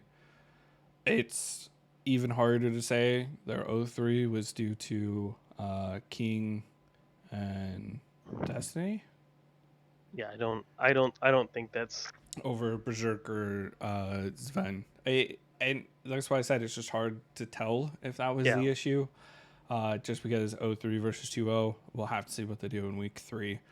There were some stuff they needed to clean up, but who knows? You know, as long as Jensen's starting to look better, I think that's the biggest thing for Cloud9. I will say any other 80 carry than Berserker probably dies in the that team fight in mid lane, big team fight. Yeah, I think if it's not Berserker, they die. Yeah, 100%. And so, like, if he dies, that's actually a huge shift in the fight. Yeah. So, like, I that's the part where I look at it and go, with Berserker in place, they nearly lost. That tells me that it's bigger issues within the team than just the bot lane. But the bot lane being here probably masks just enough of the issues because they're that much better just as players. Yep. Yeah, which is why I didn't have Cloud9 very high on my standings. Yeah, I do think that if Berserker and Sven weren't here, that they would have lost this game. But my pick was there regardless because I feel that they had to win this, whether they were here or not. Yeah, because this was not convincing by any stretch. Which, speaking of a must-win game, Game 4, EG versus CLG. EG coming into it undefeated, CLG coming into it with their loss to FlyQuest. So it was one of those games, right, where EG to decide placements. EG needed to win it just to continue going super dominant and prove, you know, even like it's one of those. If CLG ended up winning against FlyQuest, it would have been the undefeateds against each other. Why not still prove you would have won that game if CLG would have won? But CLG came out, which granted, EG banned the Seraphine, so we don't have to argue about Seraphine not getting played, right? Yep. And CLG banned the Senna, so we don't have to talk about Senna Tom Kench. Yeah, so. I mean, Zeri, Lucian, Kalista, Senna, Seraphine, all banned. Which I guess supposedly, even though EG hasn't pulled it out, I guess Danny has been spamming Champions Q and solo Seraphine. So it's possible we may see him pull that out eventually. I expect that they will. Like I said, I didn't expect to see it this week. I didn't think they would adapt that quickly. But either way, this game surprised me in a number of ways. It was an extremely back and forth game. It was. Well, the thing was, it was relatively even until CLG basically took over. Because EG had a minor lead that then, I mean, but your base still basically even with just a small bump of difference. But then CLG was the first ones to actually like take the game over. And they went with a we're all just gonna go in composition. Like it was absolutely 100% just everyone was gonna go in. Which I didn't expect. I actually did not expect them to take that kind of a composition. And I do think that this game showed once and for all, EG does have better players than CLG. Yes. That being said, That being said, being EG said- lost and CLG won. well, the heroic base defense was insane. It doesn't show up on the scorecard. No, it was who was it? CLG defended their base against EG. Yeah, like it was what, like 2 people, and then respawn started coming in. I can't. It remember was. who It was. Yeah. It was. Oh, and oh my god, that was so freaking close. And I was looking at it going, man, like how close did they get to winning this to lose it? You want to know the only reason they didn't lose? Because Elder Dragon ran out right before one of the kills went. Zonia's happened. Yeah. The Elder Dragon Yeah, buff Elder wore ran off. out The kill during that didn't base happen. defense. They healed on Fountain and they came back out. And EG was like, "Oh shit! Well, Wait a Then minute." CLG just ran straight to the Elder Dragon and then down mid pretty much. Oh, well, no. CLG No. started coming out of their base, and Danny Yes. said, "I'm gonna fight Danny this got caught. Viego," and Danny Gwen showed got up and caught. said, "You're dead." I'm a bit further ahead on the. Danny getting caught there gave CLG so much room I to looked set at that up and said, for the Elder. "Yeah." I looked at that and was like, "How are you going to throw this game like that?" I mean, it wasn't the How? first time that game that Danny got caught out. No, but the other times were kind of just good job CLG. This one was straight up bad Danny. I mean, it's kind of funny that I feel that we talked almost about it need to make a before. montage Yeah. of bad Of Ezreal's Danny. getting caught. We need to call it Bad Danny. Bad Danny. For all the like ridiculous catches that happens on him that literally turns the game. I feel kind of bad for doing this, but you know what I want to do? I want to make the montage starting with Sven getting caught in finals against TL when TSM was literally about to win. Yeah, the freaking. I want to start. I want to start with Baron. that, where he had Quicksilver Sash and Flash, and he still gets caught. I want to start with that one and then just go, Ezreal's getting caught in pro play. Yeah, Montage. Ezreal's throwing the game. But Yeah. there's one thing I'd like to note through that game is the early game pressure they put on the Corki. Yeah. It's the one thing we said earlier about Corkies. You need to pressure that. Oh yeah, Camp Power Fox early. did a good job at keeping him low, and then Yes. Diego showing up from time to time, And- like, and little even flashes Poom and showing up. stuff. Yep. Yeah. Poom and Contracts both showing up, blowing Corky's flash on repeat. Well, not only that, they got him to Valkyrie so many times. And this is one thing that they were saying on the broadcast, which I thought was pretty on point. Which is just they're like, yeah, whenever I can, I'm playing against Corki, I just like to go in and say hi, because when I do, and he wastes 100 mana valking backwards, it feels good Yeah. to know that that's That's 100 so mana true. he's just not gonna get back. Yeah. That is a good feeling to make Corky blow Valk and to run away. But, So that is something that Jojo Pion's Valkyrie also was one of the things that got Danny caught earlier, just before the first Baron, because he Valked in the short Valk, Yes. and then Contract's just like, is that Ezreal open? Yeah, he's mine. Oh. And then I am the Ezreal, and I am winning. Yeah.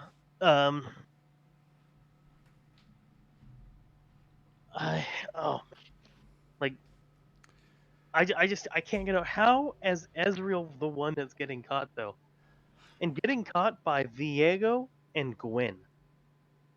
right, the Ezreal. The only reason he got caught is because someone told him, "Hey, if you look back at TSM versus TL, you'll see that Sven was putting out some really good damage on Ezreal."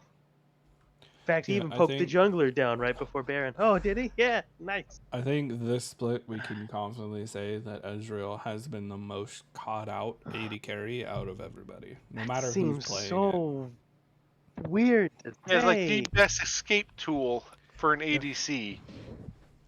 He gets flash, and he gets a short cooldown flash. Literally. Yeah. Yeah. There's no reason he should ever get caught. No, Yeah, it really isn't. Flash E cleanse. There you go. Boom. But we've already proven Flash E cleanse doesn't save you. Well, they don't even run cleanse anymore. All the Ezreals, I'm pretty sure, ran TP this weekend, or it sure seemed like I it. think a lot of AD carries. I think there were more Yeah, teleports ran by AD carries. Even this Luger ran weekend. TP on the Kaisa. Yeah. So I mean, this. I mean, it's nice to see.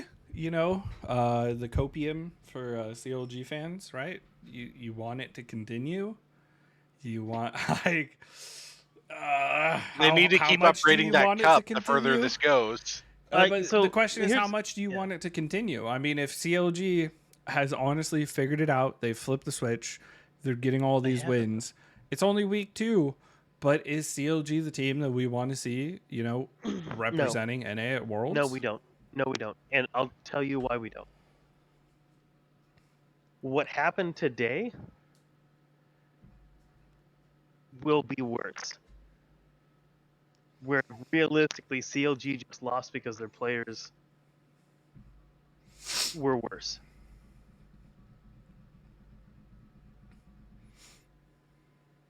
If EG doesn't throw, CLG still loses. And I know that CLG had like a couple situations where realistically they probably, being in the driver's seat, should have won, been able to close out the game. I don't think that they're capable of doing that even against teams of like EG's caliber. Do I want to see them at Worlds? No. Do I want to see what they're doing and like their philosophy at Worlds? Yes. Yeah, I would say But like there maybe, needs to maybe be not another number team one. that's able to take up that mantle of some kind that's a better. Just has better players. Yeah, I would say maybe not number 1. I'd be fine with them showing up number 3, going through play-ins. Be our play-in seed. Yeah. I mean, struggle. Our If- other if I three see, options. If I see more than short, like yeah, I picked them against EG because I honestly thought that EG was gonna get outdrafted. I think they were, but I don't think it was like severe. I mean, this is somewhat of a loaded question. Would you rather see CLG or 100 Thieves? Because as of right now, I think we all are sitting here going, TL, EG are going. They should be 1 and 2. At this point, we could probably take either one of them being 1 and 2. So now it's coming down to the number 3. See, so let's put it this way. Let's choose between 4 teams. You guys tell me what you think. I'll tell you what I think. Okay. And obviously, right now, we can only talk about what we're seeing right now. But C9, 100 Thieves. We'll skip TSM. We'll say Golden Guardians. Or CLG. CLG. CLG. I'd probably say CLG. Yeah. Ah, God. Out of dude. those 4, And that's why I said through play-ins, right? Like they don't have to go straight to. yeah, not either of our groups seeded. Yeah, Yeah, but like it still feels. Still feels bad. It feels bad. Yeah, but we need to see more from 100 Thieves. We do. In we do. TSM, they went 1 and 2. Like That's why I didn't even put them in there.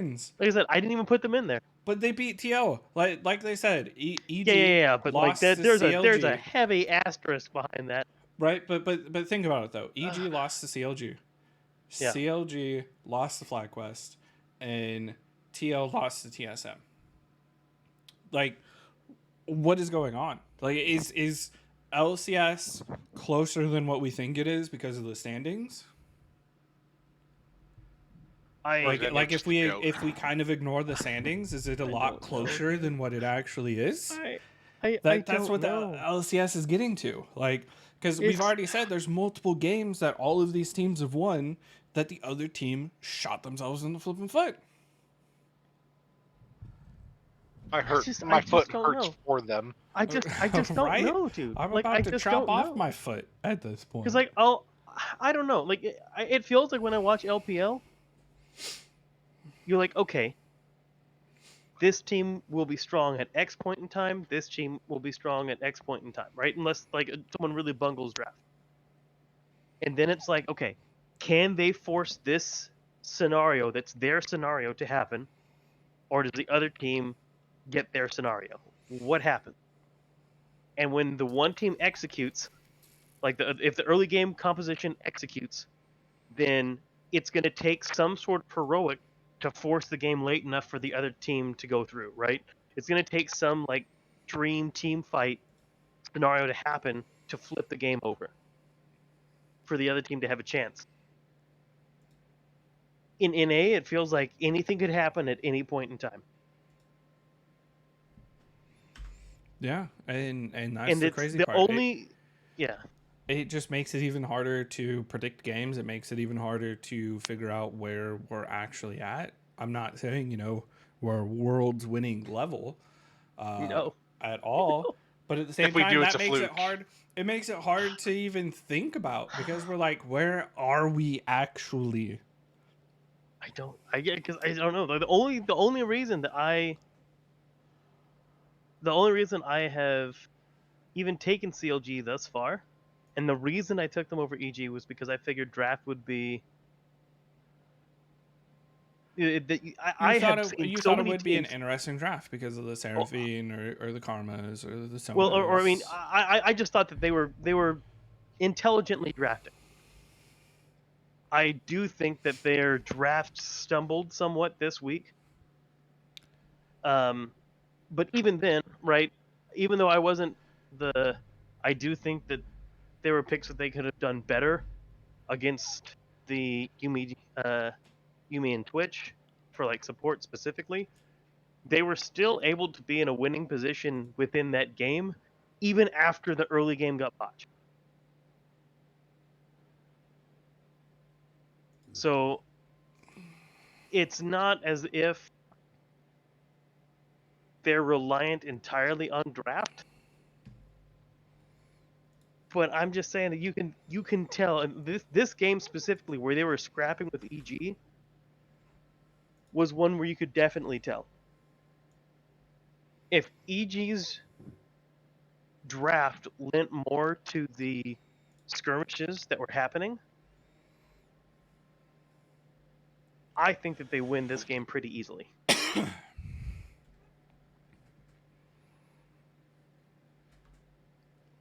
And I fear Yeah. that we're going to get to a point later on where draft isn't going to matter. I especially think that in a 5-game series, CLG doesn't stand a chance against EG.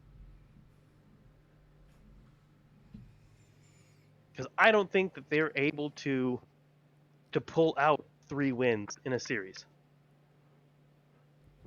And it's one of those. I'm not trying to ride the CLG bus because I mean we've seen them, start off the season decently and then tank the rest of the season.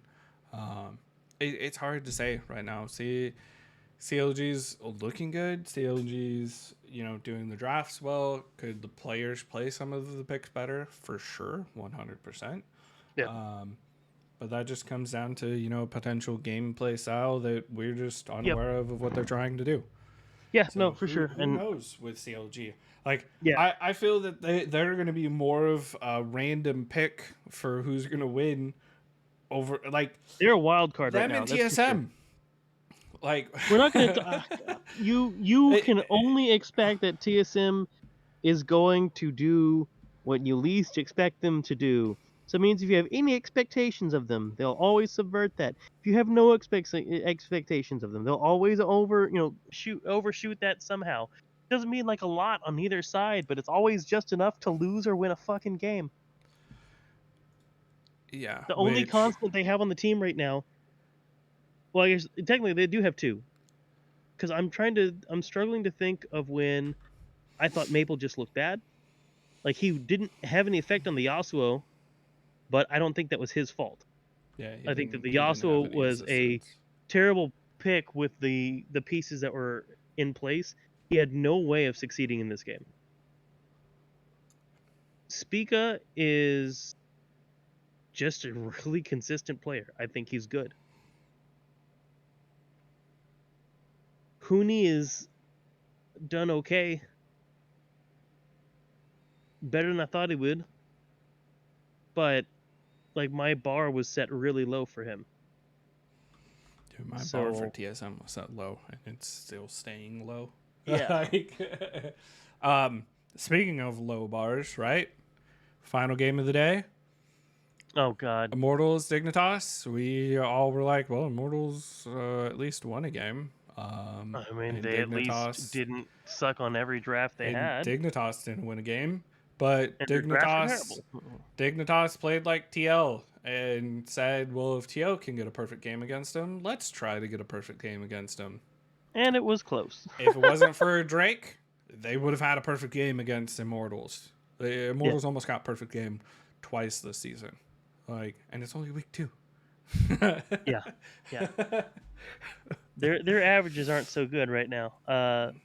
But it was a good draft from Dignitas, which was the area where we just were like, I don't know what they're trying to do with their picks. Because I mean, they got the Yasuo, but then they're like, let's give him a Gragas. Let's give him something that actually works for the pick, not just an R, which they still picked an R, But you've also got the Gragas, you've got the Tahm Kench, who both have the capabilities of setting up the Yasuo. Yeah. This is about the only draft I've liked Tahm Kench in the last 2 weeks. True. Dignitas was essentially, they took control of the game early. They held control of it. They stayed away from making too many mistakes, if any, and just ran away with it. I will say, this is actually the part where I think the new Tahm Kench actually is useful. And that is when you're using your ulti to eat a melee carry. To be able to spit them back out into the fight with the shield. I think that's actually useful. Eat the melee carry, W into the middle of the team, and spit them out. I just mean that if no, I'm just saying Yasuo's getting low, to see, right? Yeah, but like if Yasuo's getting low, and you use eat on Yasuo, that's value. That's actually useful. A lot of times when he does it on a ranged carry, it doesn't actually translate to anything because they just crowd control the Tahm Kench. Like, sure, the 80 carry gets spit out, but it's like not a big distance out. Yeah. And the shield either doesn't get used, which I mean, usually it's the case, right? The shield doesn't even get used. They don't even bother. They're like, whatever. Fine. So they just killed the Kench. Now you're down a person. They're like, well, at least it wasn't the carry. It's like, yeah, but you're still down a person. It's like your Tahm Kench got caught because your other person got caught. So I think in situations like this, it's more useful. But well, I mean, it's also useful when the enemy Corki forgets about his package timing out in a team fight.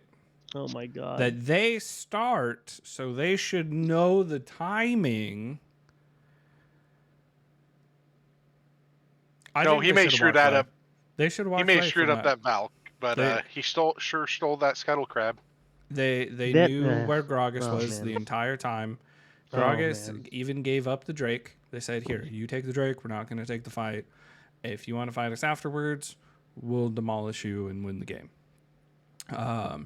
And they knew where the Gragas was the whole time. So just pull out back. They can't really chase because of the Yuumi ulti and Ornn ulti. So just get out of there after taking the Drake. Yeah. Instead of going, I've got package. Okay, we're gonna Yumi ulti because they're all standing here, and you know it's like a balloon puttering. You know, it just lost all of its air the second he goes in because he lost his W. I don't know, dude. It was so frustrating, And man. then he gets Senna tagged with the stun, and he flashes into his team, giving Gragas the perfect ulti to set up the Yasuo. Like, Wah, wah. PoE blundered that entire fight. Not saying it was a fight if he had package that they, I mean, they could have gotten a pick or two. Maybe they still would have lost everybody. Who knows? But the thing is, right? It's the same thing as when I said that, like, when I watched Jensen's first Yone game, and I was like, oh my god. Like, he flubbed all of his abilities in like 5 seconds. All abilities that you could possibly flub, he flubbed in like 5 seconds. It's a similar thing that happened, but on a champion that there's no excuse for it to happen on. yeah, I don't know. Like that was bad. There's really no excuse for that specific thing not to happen. Not for a pro to mess up some of the stuff that way. Not at all. Like not remembering whether or not you have package. Yeah. Which has multiple indicators that it's gone. Right, It has the visual picture, indicator on your person. movement speed. It has the other little square indicator that counts down Yep. when It's got you a have to use it indicator on the by. portrait of the ability. Yeah. Everything. Corky, right? He's like, Corky, I'm moving am a I little bit right? slower. I think I still Get have him outta package here. for a couple more seconds. Like we said, Corky, am I right? The umpire needs to throw Corky right out of the game. And man. they did exactly that by Yeah, they did. nearly It was having over. a perfect game. Oh, so shall we talk about next week? I think we Let's talk about No, next week. no. Let's please not I talk think we about did- next I think we did pretty good this week. We complained about the son of Tom Kench, Ezreal's, Corky Corky. packages. Seeing Corky Azir lanes again. I didn't do it. I didn't do it this week. What? Talk about 100 Thieves. I didn't do it this week. True. We almost did because Improvements. we were talking about 100 Thieves over CLG for Worlds. Yeah. Which is a very high possibility at this point. I know it's only week 2, and there's only been No, I honestly 5 games, think that so there's still it's more another likely 15. it's right? more likely to happen than not that CLG doesn't make it to Worlds, because again, I think that just the better players are going to wind up winning in BO5 because teams are going to go ahead and ban the problematic picks, and at most CLG takes 2 games. Ooh, you're starting to lose cut you. out a little bit there, Master. Sorry. There you I just in BO5s I just see that at most CLG takes 2 games. The problematic picks that people just don't understand are banned out. See, but that's the thing though. We're talking about BO5s. BO5s don't happen until semis.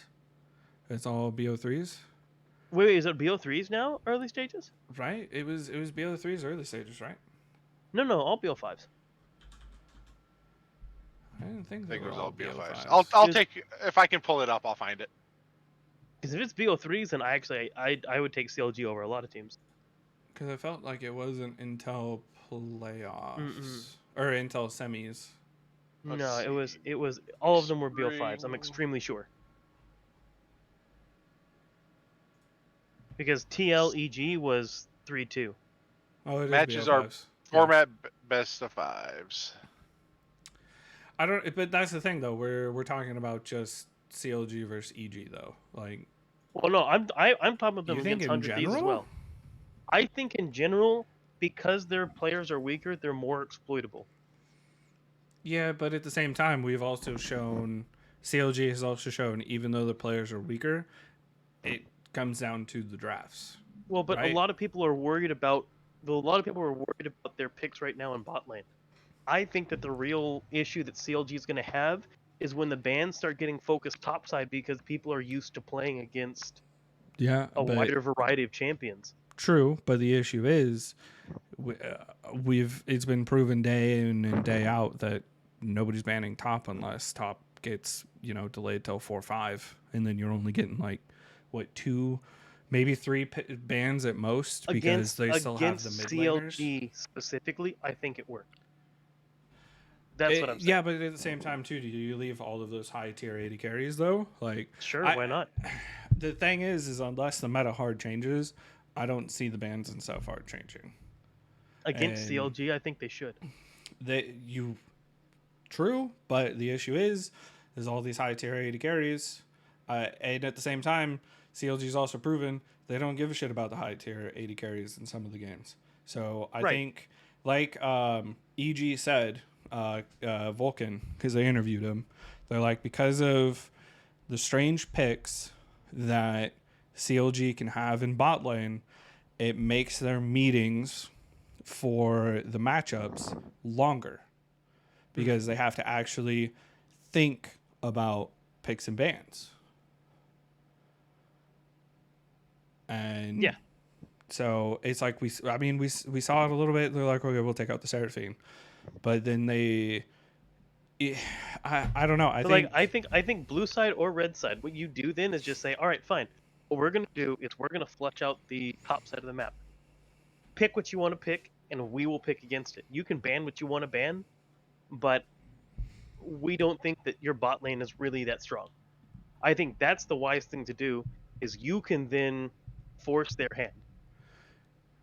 Yeah, but I just don't see anybody attacking the top side, even teams against CLG, because it takes picks away from them, and the top lane is such.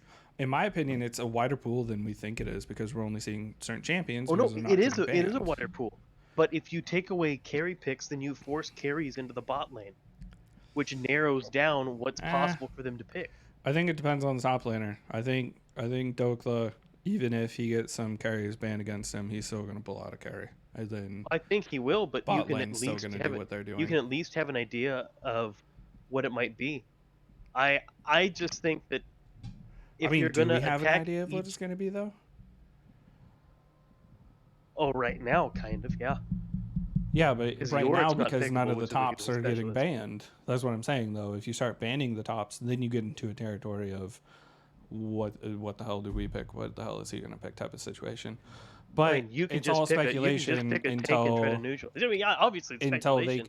they make it to the playoffs. I just think against EG, sure, they have the potential of botching a couple drafts and not necessarily winning a best of 5 against them. 100 Thieves, I think it's going to be a lot closer in the best of 5s, especially if 100 Thieves continues to play how they are playing. I think CLG does a decent job at capitalizing on someone who is just waiting for the other team to fuck up. I have a lot of faith in Closer someday when it comes to competing in people that are just inferior players. And I think that there may be enough aggression possible out of the bot lane that it might equalize. I don't know. I have not been impressed with Abadage this year, but like I will say mid to bot is kind of wild card in that matchup. But I do think topside is, if they're playing towards someday, topside is heavily favored towards 100 Thieves. Personally. Which I want to see CLG make the playoffs and then see where that goes. I don't think there's any way they do not make playoffs. That's the one thing I will say. Being 4-1 right now, they may have more wins than 8th and 9th, than our 9th and 10th place. As it is right now, it's possible. Yeah, they just have 1 win apiece because it's Immortals Dignitas. Yeah. So, yeah.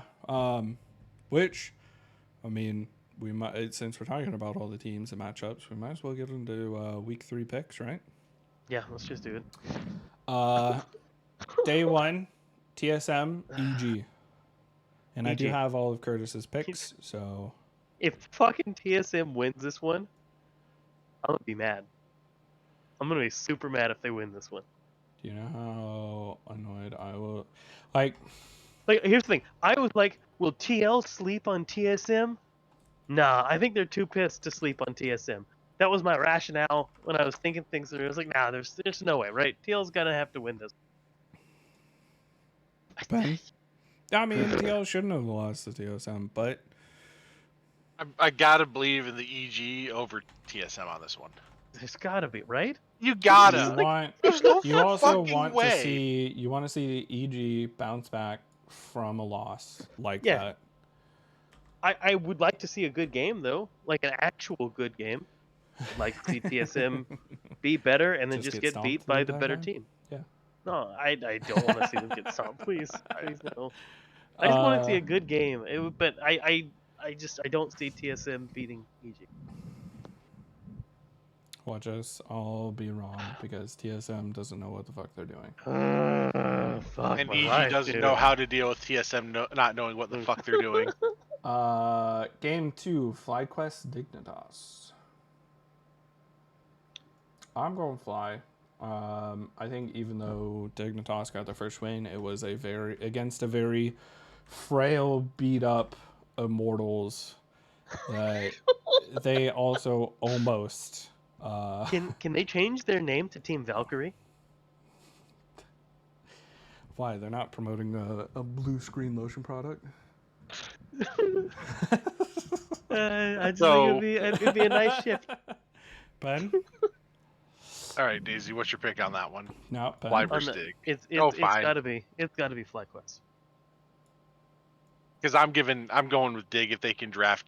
You know, and decently. if they do, like, bully on you, Pen. I can see it happening, I think but- they've got to win draft to win the game. but They understand do. what I have seen is TSM beat TL.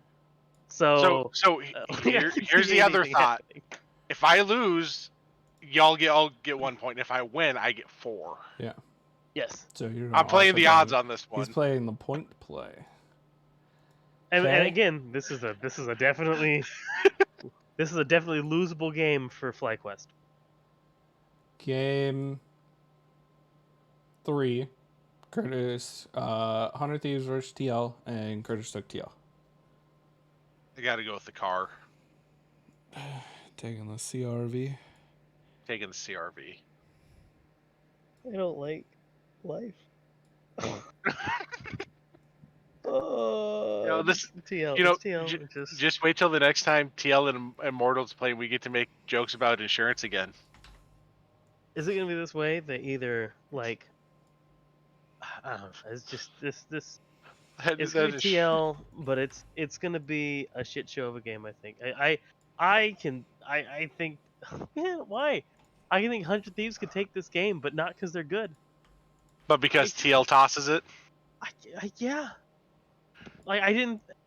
After week 1, I was like, okay, TL came into play. They did not. Oh Jesus. Yeah, the fire was not there. I don't know why. Oh God. It was very questionable gameplay.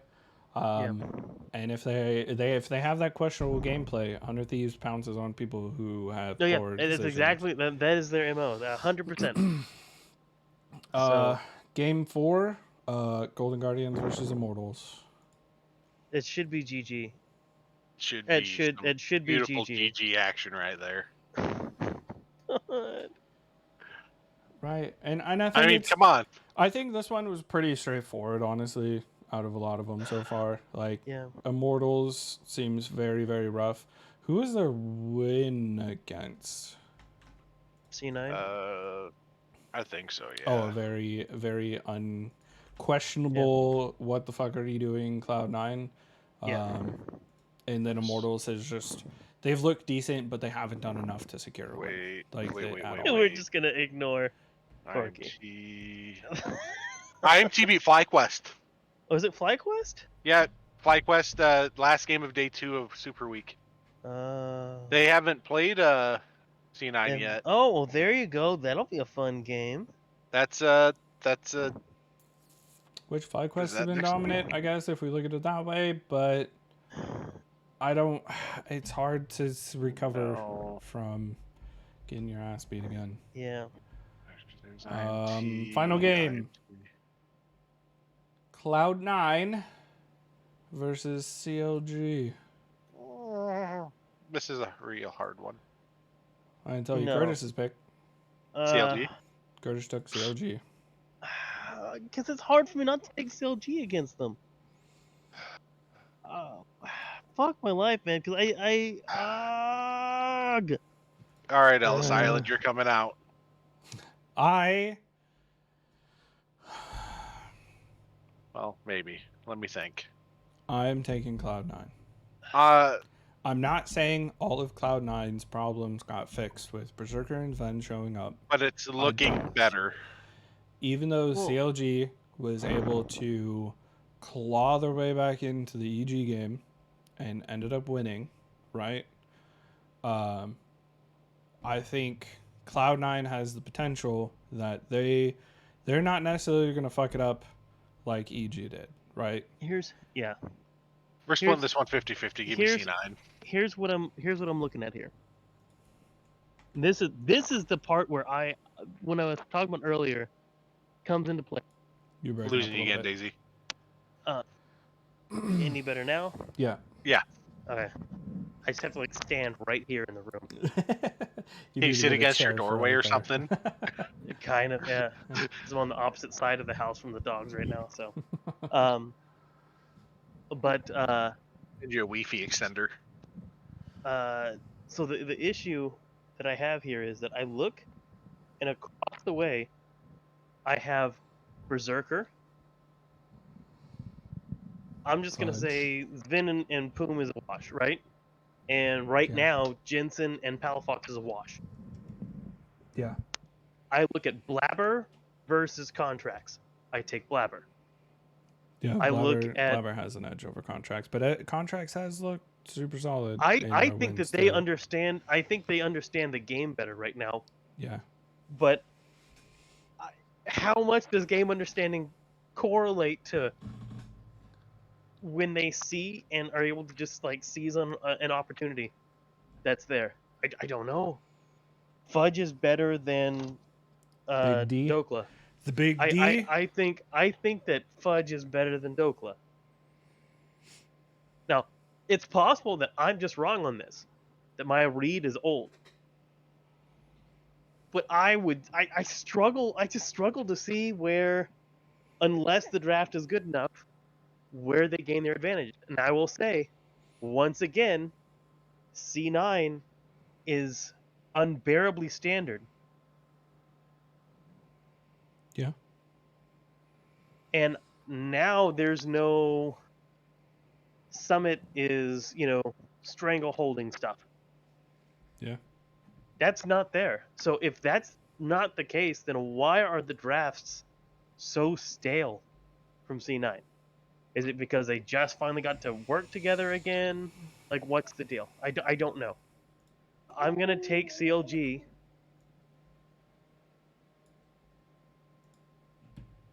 because I think that C9's issues run deep.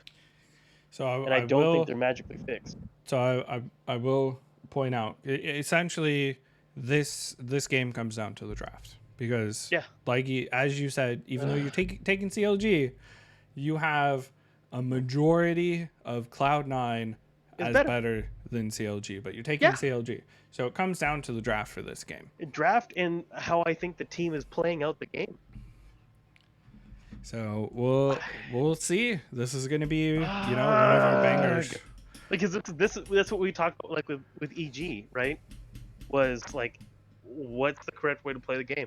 Well, the draft that they took didn't even reflect their first week drafts, which was good to me because it told me that they weren't just picking it because no one else was picking.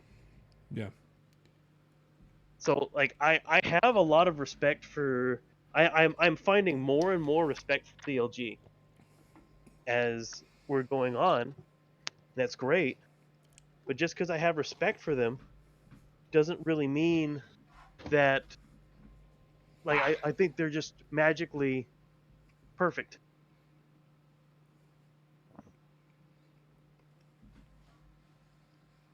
Because I don't. I want a little bit more consistency from them. I want a I little bit cleaner decision making. I want them to take, a couple more risks. Like we said, turret dive. You're destroying the bot lane. Go in. Really throw them off.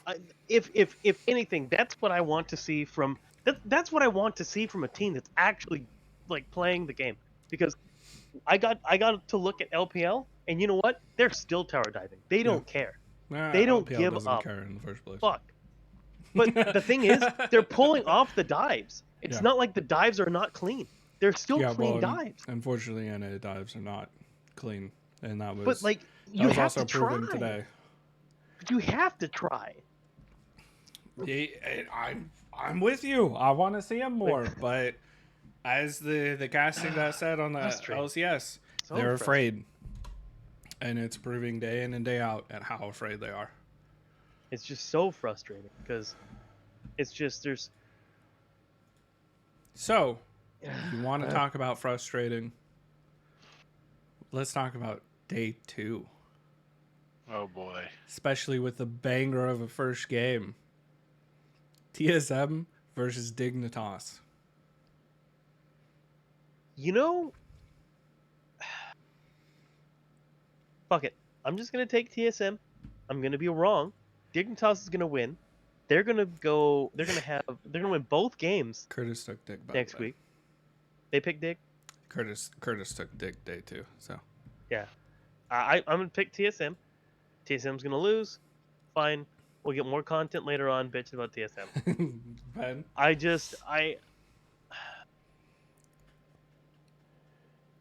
It's so frustrating, man. I hate this league. Give me dig.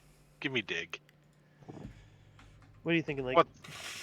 I'm taking TSM.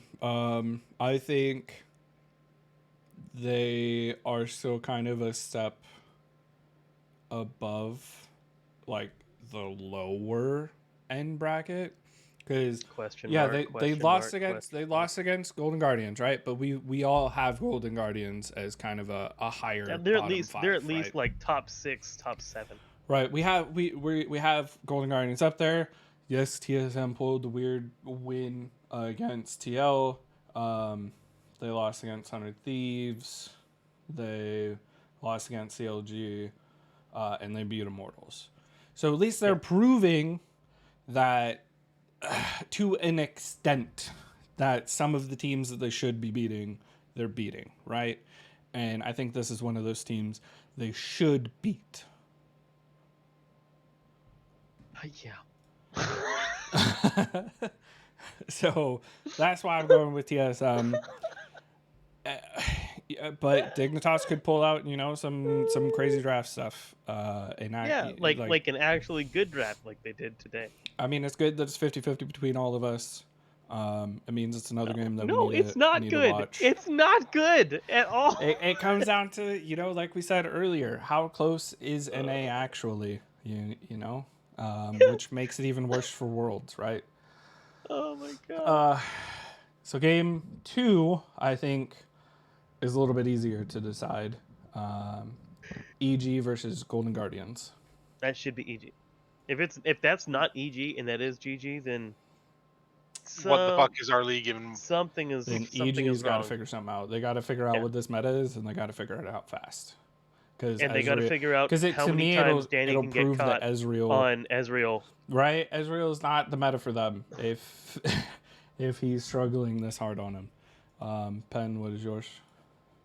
EG. Okay.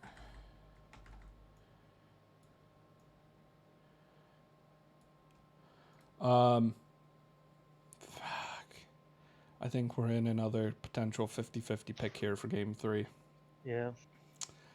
Cloud9 versus FlyQuest. Curtis went with Cloud9, by the way.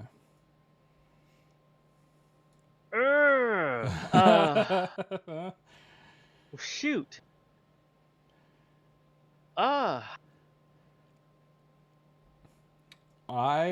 Okay. I'm gonna go with Cloud9. I think Cloud9's players are better than FlyQuest players to an extent, right? Fudge should be better than Philip. Yeah. Takoi, kind of pulls the edge a little bit over Or Jensen Jensen. for me Oh currently man, until that's so Jensen rough. can But yeah, it's true. until he can pull something out, right? Yeah, no, it's true though. It's true. Blabber, who's the jungler for FlyQuest? If I have to ask about it, then obviously, is he that good? Jose Diodo. Jose, Yeah, no. Yeah. Blabber should be able to control that to an The extent. Blabberfish should be up on that one. Yeah, and bot lane, Johnson Aftermove's really good right now, but I just see it's one of those things, and I feel bad.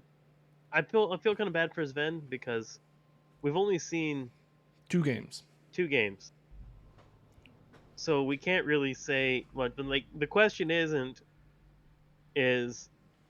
Afromoo or Afromoo and Lost better than not Lost. Crap. Aftermoon and Johnson. Afromoo Johnson. Are they better Then Berserker. Berserker Sven. No, you didn't say Berserker Sven. You just say Berserker. I mean no disrespect to Sven when I say that either. I don't know. But like, are they better than Berserker? I don't know. Which I mean, FlyQuest showed that they were better than CLG's bot lane because, the cat on the rat. That's why I said I think this one is more 50-50 than we think it is. Yeah. If C9 can kind of keep cleaning up, keep the momentum that they've got going, keep, showing the improvement, I think it's going to become harder and harder to be able to beat them. I am going to say that I think C9 wins. I don't want to take C9 and have Penn take FlyQuest and win it though. God damn it. No, we're all C9 this one. Okay. I think majority of lanes wise, C9 edges this one out. I was like, I'm willing to throw away points and give the other 2 points if it means that Penn doesn't get 4. Okay, I'm going to warn you now. Curtis is hooked up to the copium via an oxygen Of course tank, he is. For game 4. Uh-huh. Knew that was coming. CLG versus TL. He has gone CLG. That's fine. I'll ride the CRV to victory again. Any particular reasons your breakdown on TL over CLG? I'm just a TL fanboy. Man, this sucks. I've been following him since StarCraft. I follow him in League now. This is the game that I wanted to see at a later date. Yeah, which this means is the game I wanted to see at a later date. Week 4, we have the potential of seeing like to the see CLG this one versus last 100 Thieves. Like, dude, I was hoping that was this week, because then I could take CLG. I really don't like. So besides week 3, CLG has slowly been facing the top teams. Like they faced EG right in the Super Week or last. Yeah, week. They week 4 they end it with. So they faced EG today. Yeah, and then they faced TSM, right? Because TSM was supposed to be a top 5 team. And then this week they get kind of screwed. It wasn't a ramp up to the teams. They were like, okay, CLG C9 go, CLG TL go. Well, at least next on week 4 they get a kind of a break on day 1 because it's against Immortals. I think. Damn you, TL! Why couldn't you just play good this week? So then this wouldn't be a question in my mind. Why, man? Because I can easily see it happening. I'm taking TL. Penn took TL. Curtis took CLG. Beep beep. Running it over. It's going to be way closer than it should be, for sure. But I'm hoping Bjergsen can be that decision maker like he was today. like where he made the decision to not do what he needed to do when his team went in. He was on the swing today.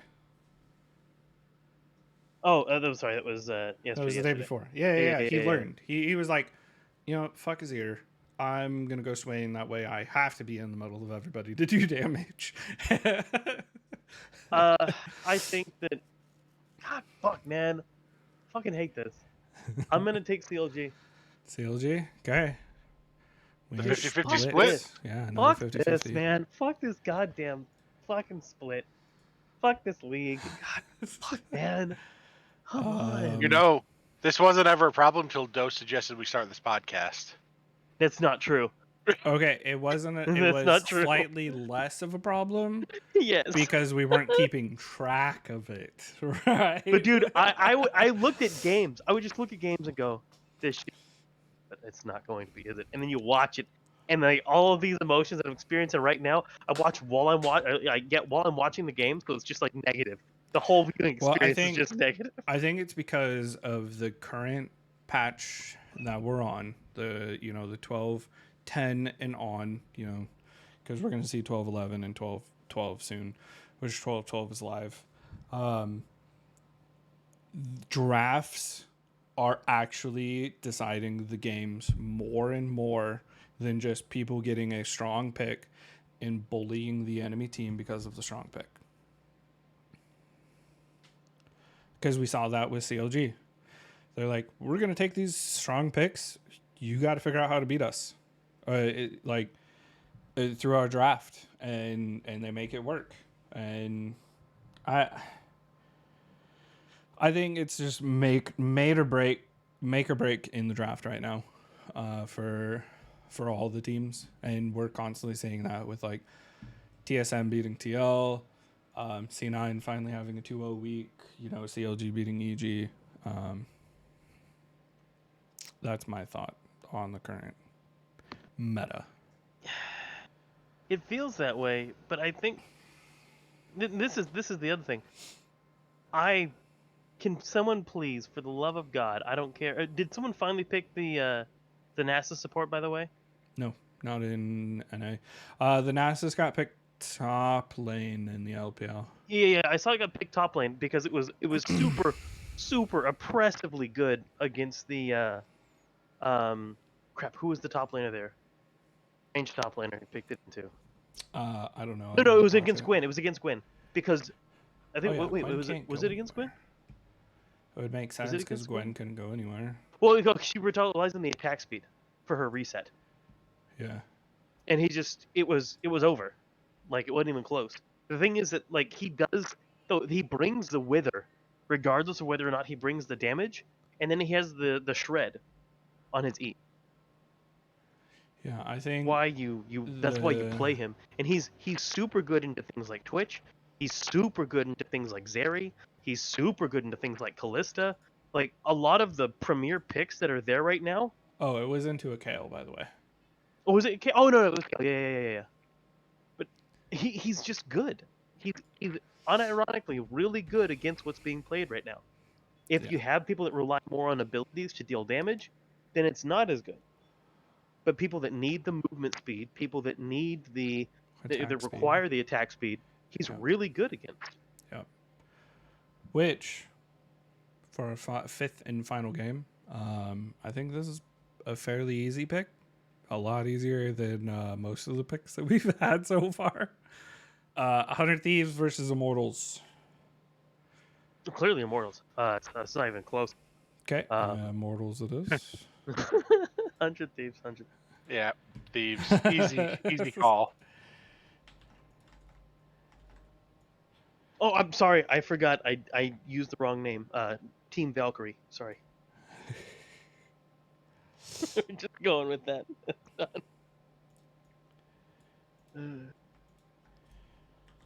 Okay. There are picks. We're all starting to reach 20 points, by the way. And it's only week 3. I think we're gaining more points than we thought we would have gained at this stage. Yeah. Well, I mean, here's the thing, right? This is about where I guarantee this is about where we thought we'd be. but not how we thought we'd get there. True. No, Not how we thought we'd get there. no way we would have gotten to this. Like I said, like day one, I gained 8 points today in 2 games. True. Which made up for your day one. I was like a million times over. Dude, I feel just like I need to destroyed. change all of my day 2 picks because day 2s are my worst predicted days yet. Like day Like, ones, could someone I get just one fucking could someone game just wrong. flip things? Like Yeah. one game wrong on day 1, and I'm like, yes, I'm looking good. You know, fuck TL or fuck this team for screwing my perfect day 1. But then we get into day 2, and it's like I get one right. Yeah. Well, that's what we talked about before, though, right? Like the issue right now is this: we've got flips that we can use. No one is ever going to use because we have no earthly idea. There's Right. no clear-cut week. We thought day 1 was clear-cut with like 150-50. You won the 50-50, and the most clear-cut game of the entire day goes TSM's way. Yeah. How? How does that happen? Yep. We nearly lost points again on the TL FlyQuest game.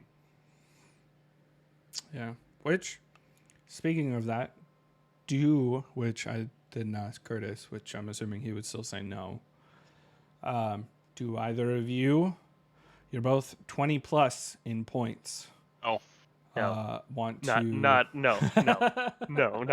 a million years. Not in a million years. Because part of the problem is that we have 50-50s. If Yeah. I swap someone's 50-50, It then turns. that means the other person has the 4-point potential. Ain't happening. It ain't happening, but Yeah, or you not- could not get ever. those super crazy ones where it's like, TSM versus EG. We're all EG, but you switch someone to TSM and they win. Like, ain't doing it. I can't. I can't, dude. I I'm would so have taken mortified. someone flopping my day 2 last week. I would have got more points. If they flopped it this week. Today, rather. Yeah, 'cause my day 2 of week 2, if they would have swapped it, I would have got Golden Guardians. Yes, I would have lost the TL, but I would have got the Cloud9. I would have you got get the out of my CLG. GG win right there. I would have got the CLG. I You would would have have got the prevented me from getting Dignitas. 4 points. Yeah, I would have got the Dignitas. Like, Dude, it's so rough. Like, don't everyone's ever guess scared. with me on day 2s. I'm just gonna put that out there. Don't everyone pick is what I'm terrified. picking.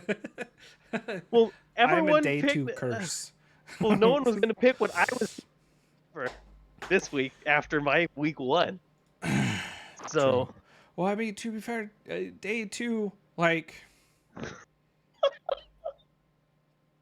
okay, the Cloud9 100 Thieves. I mean, we all said that could have gone either way, right? We didn't know if Berserker and Sven were going to come back.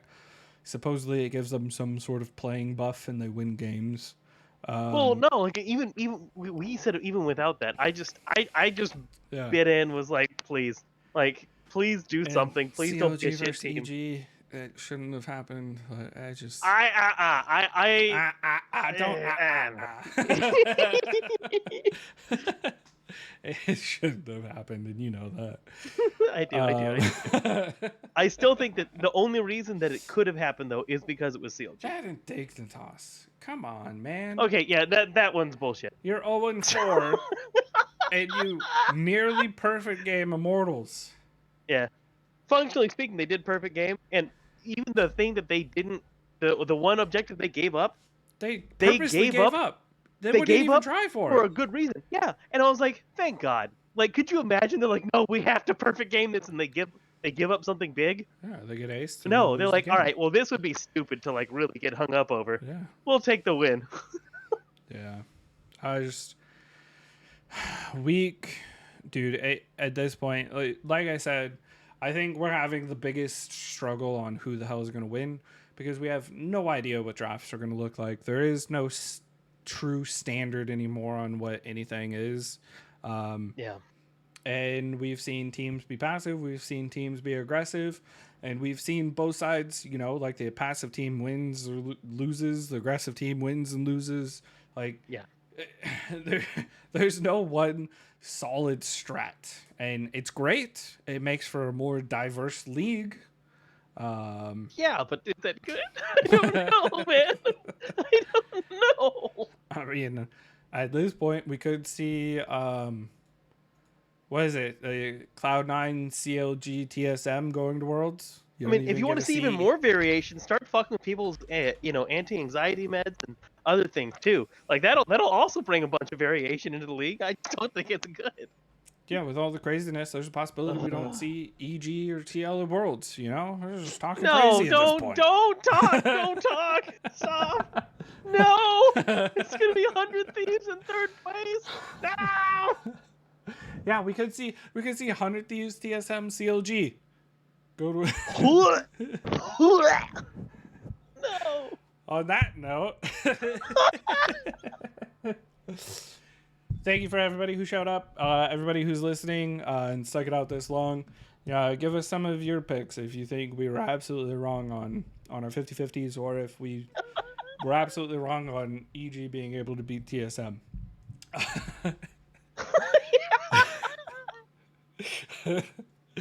Thank you all for showing up, listening.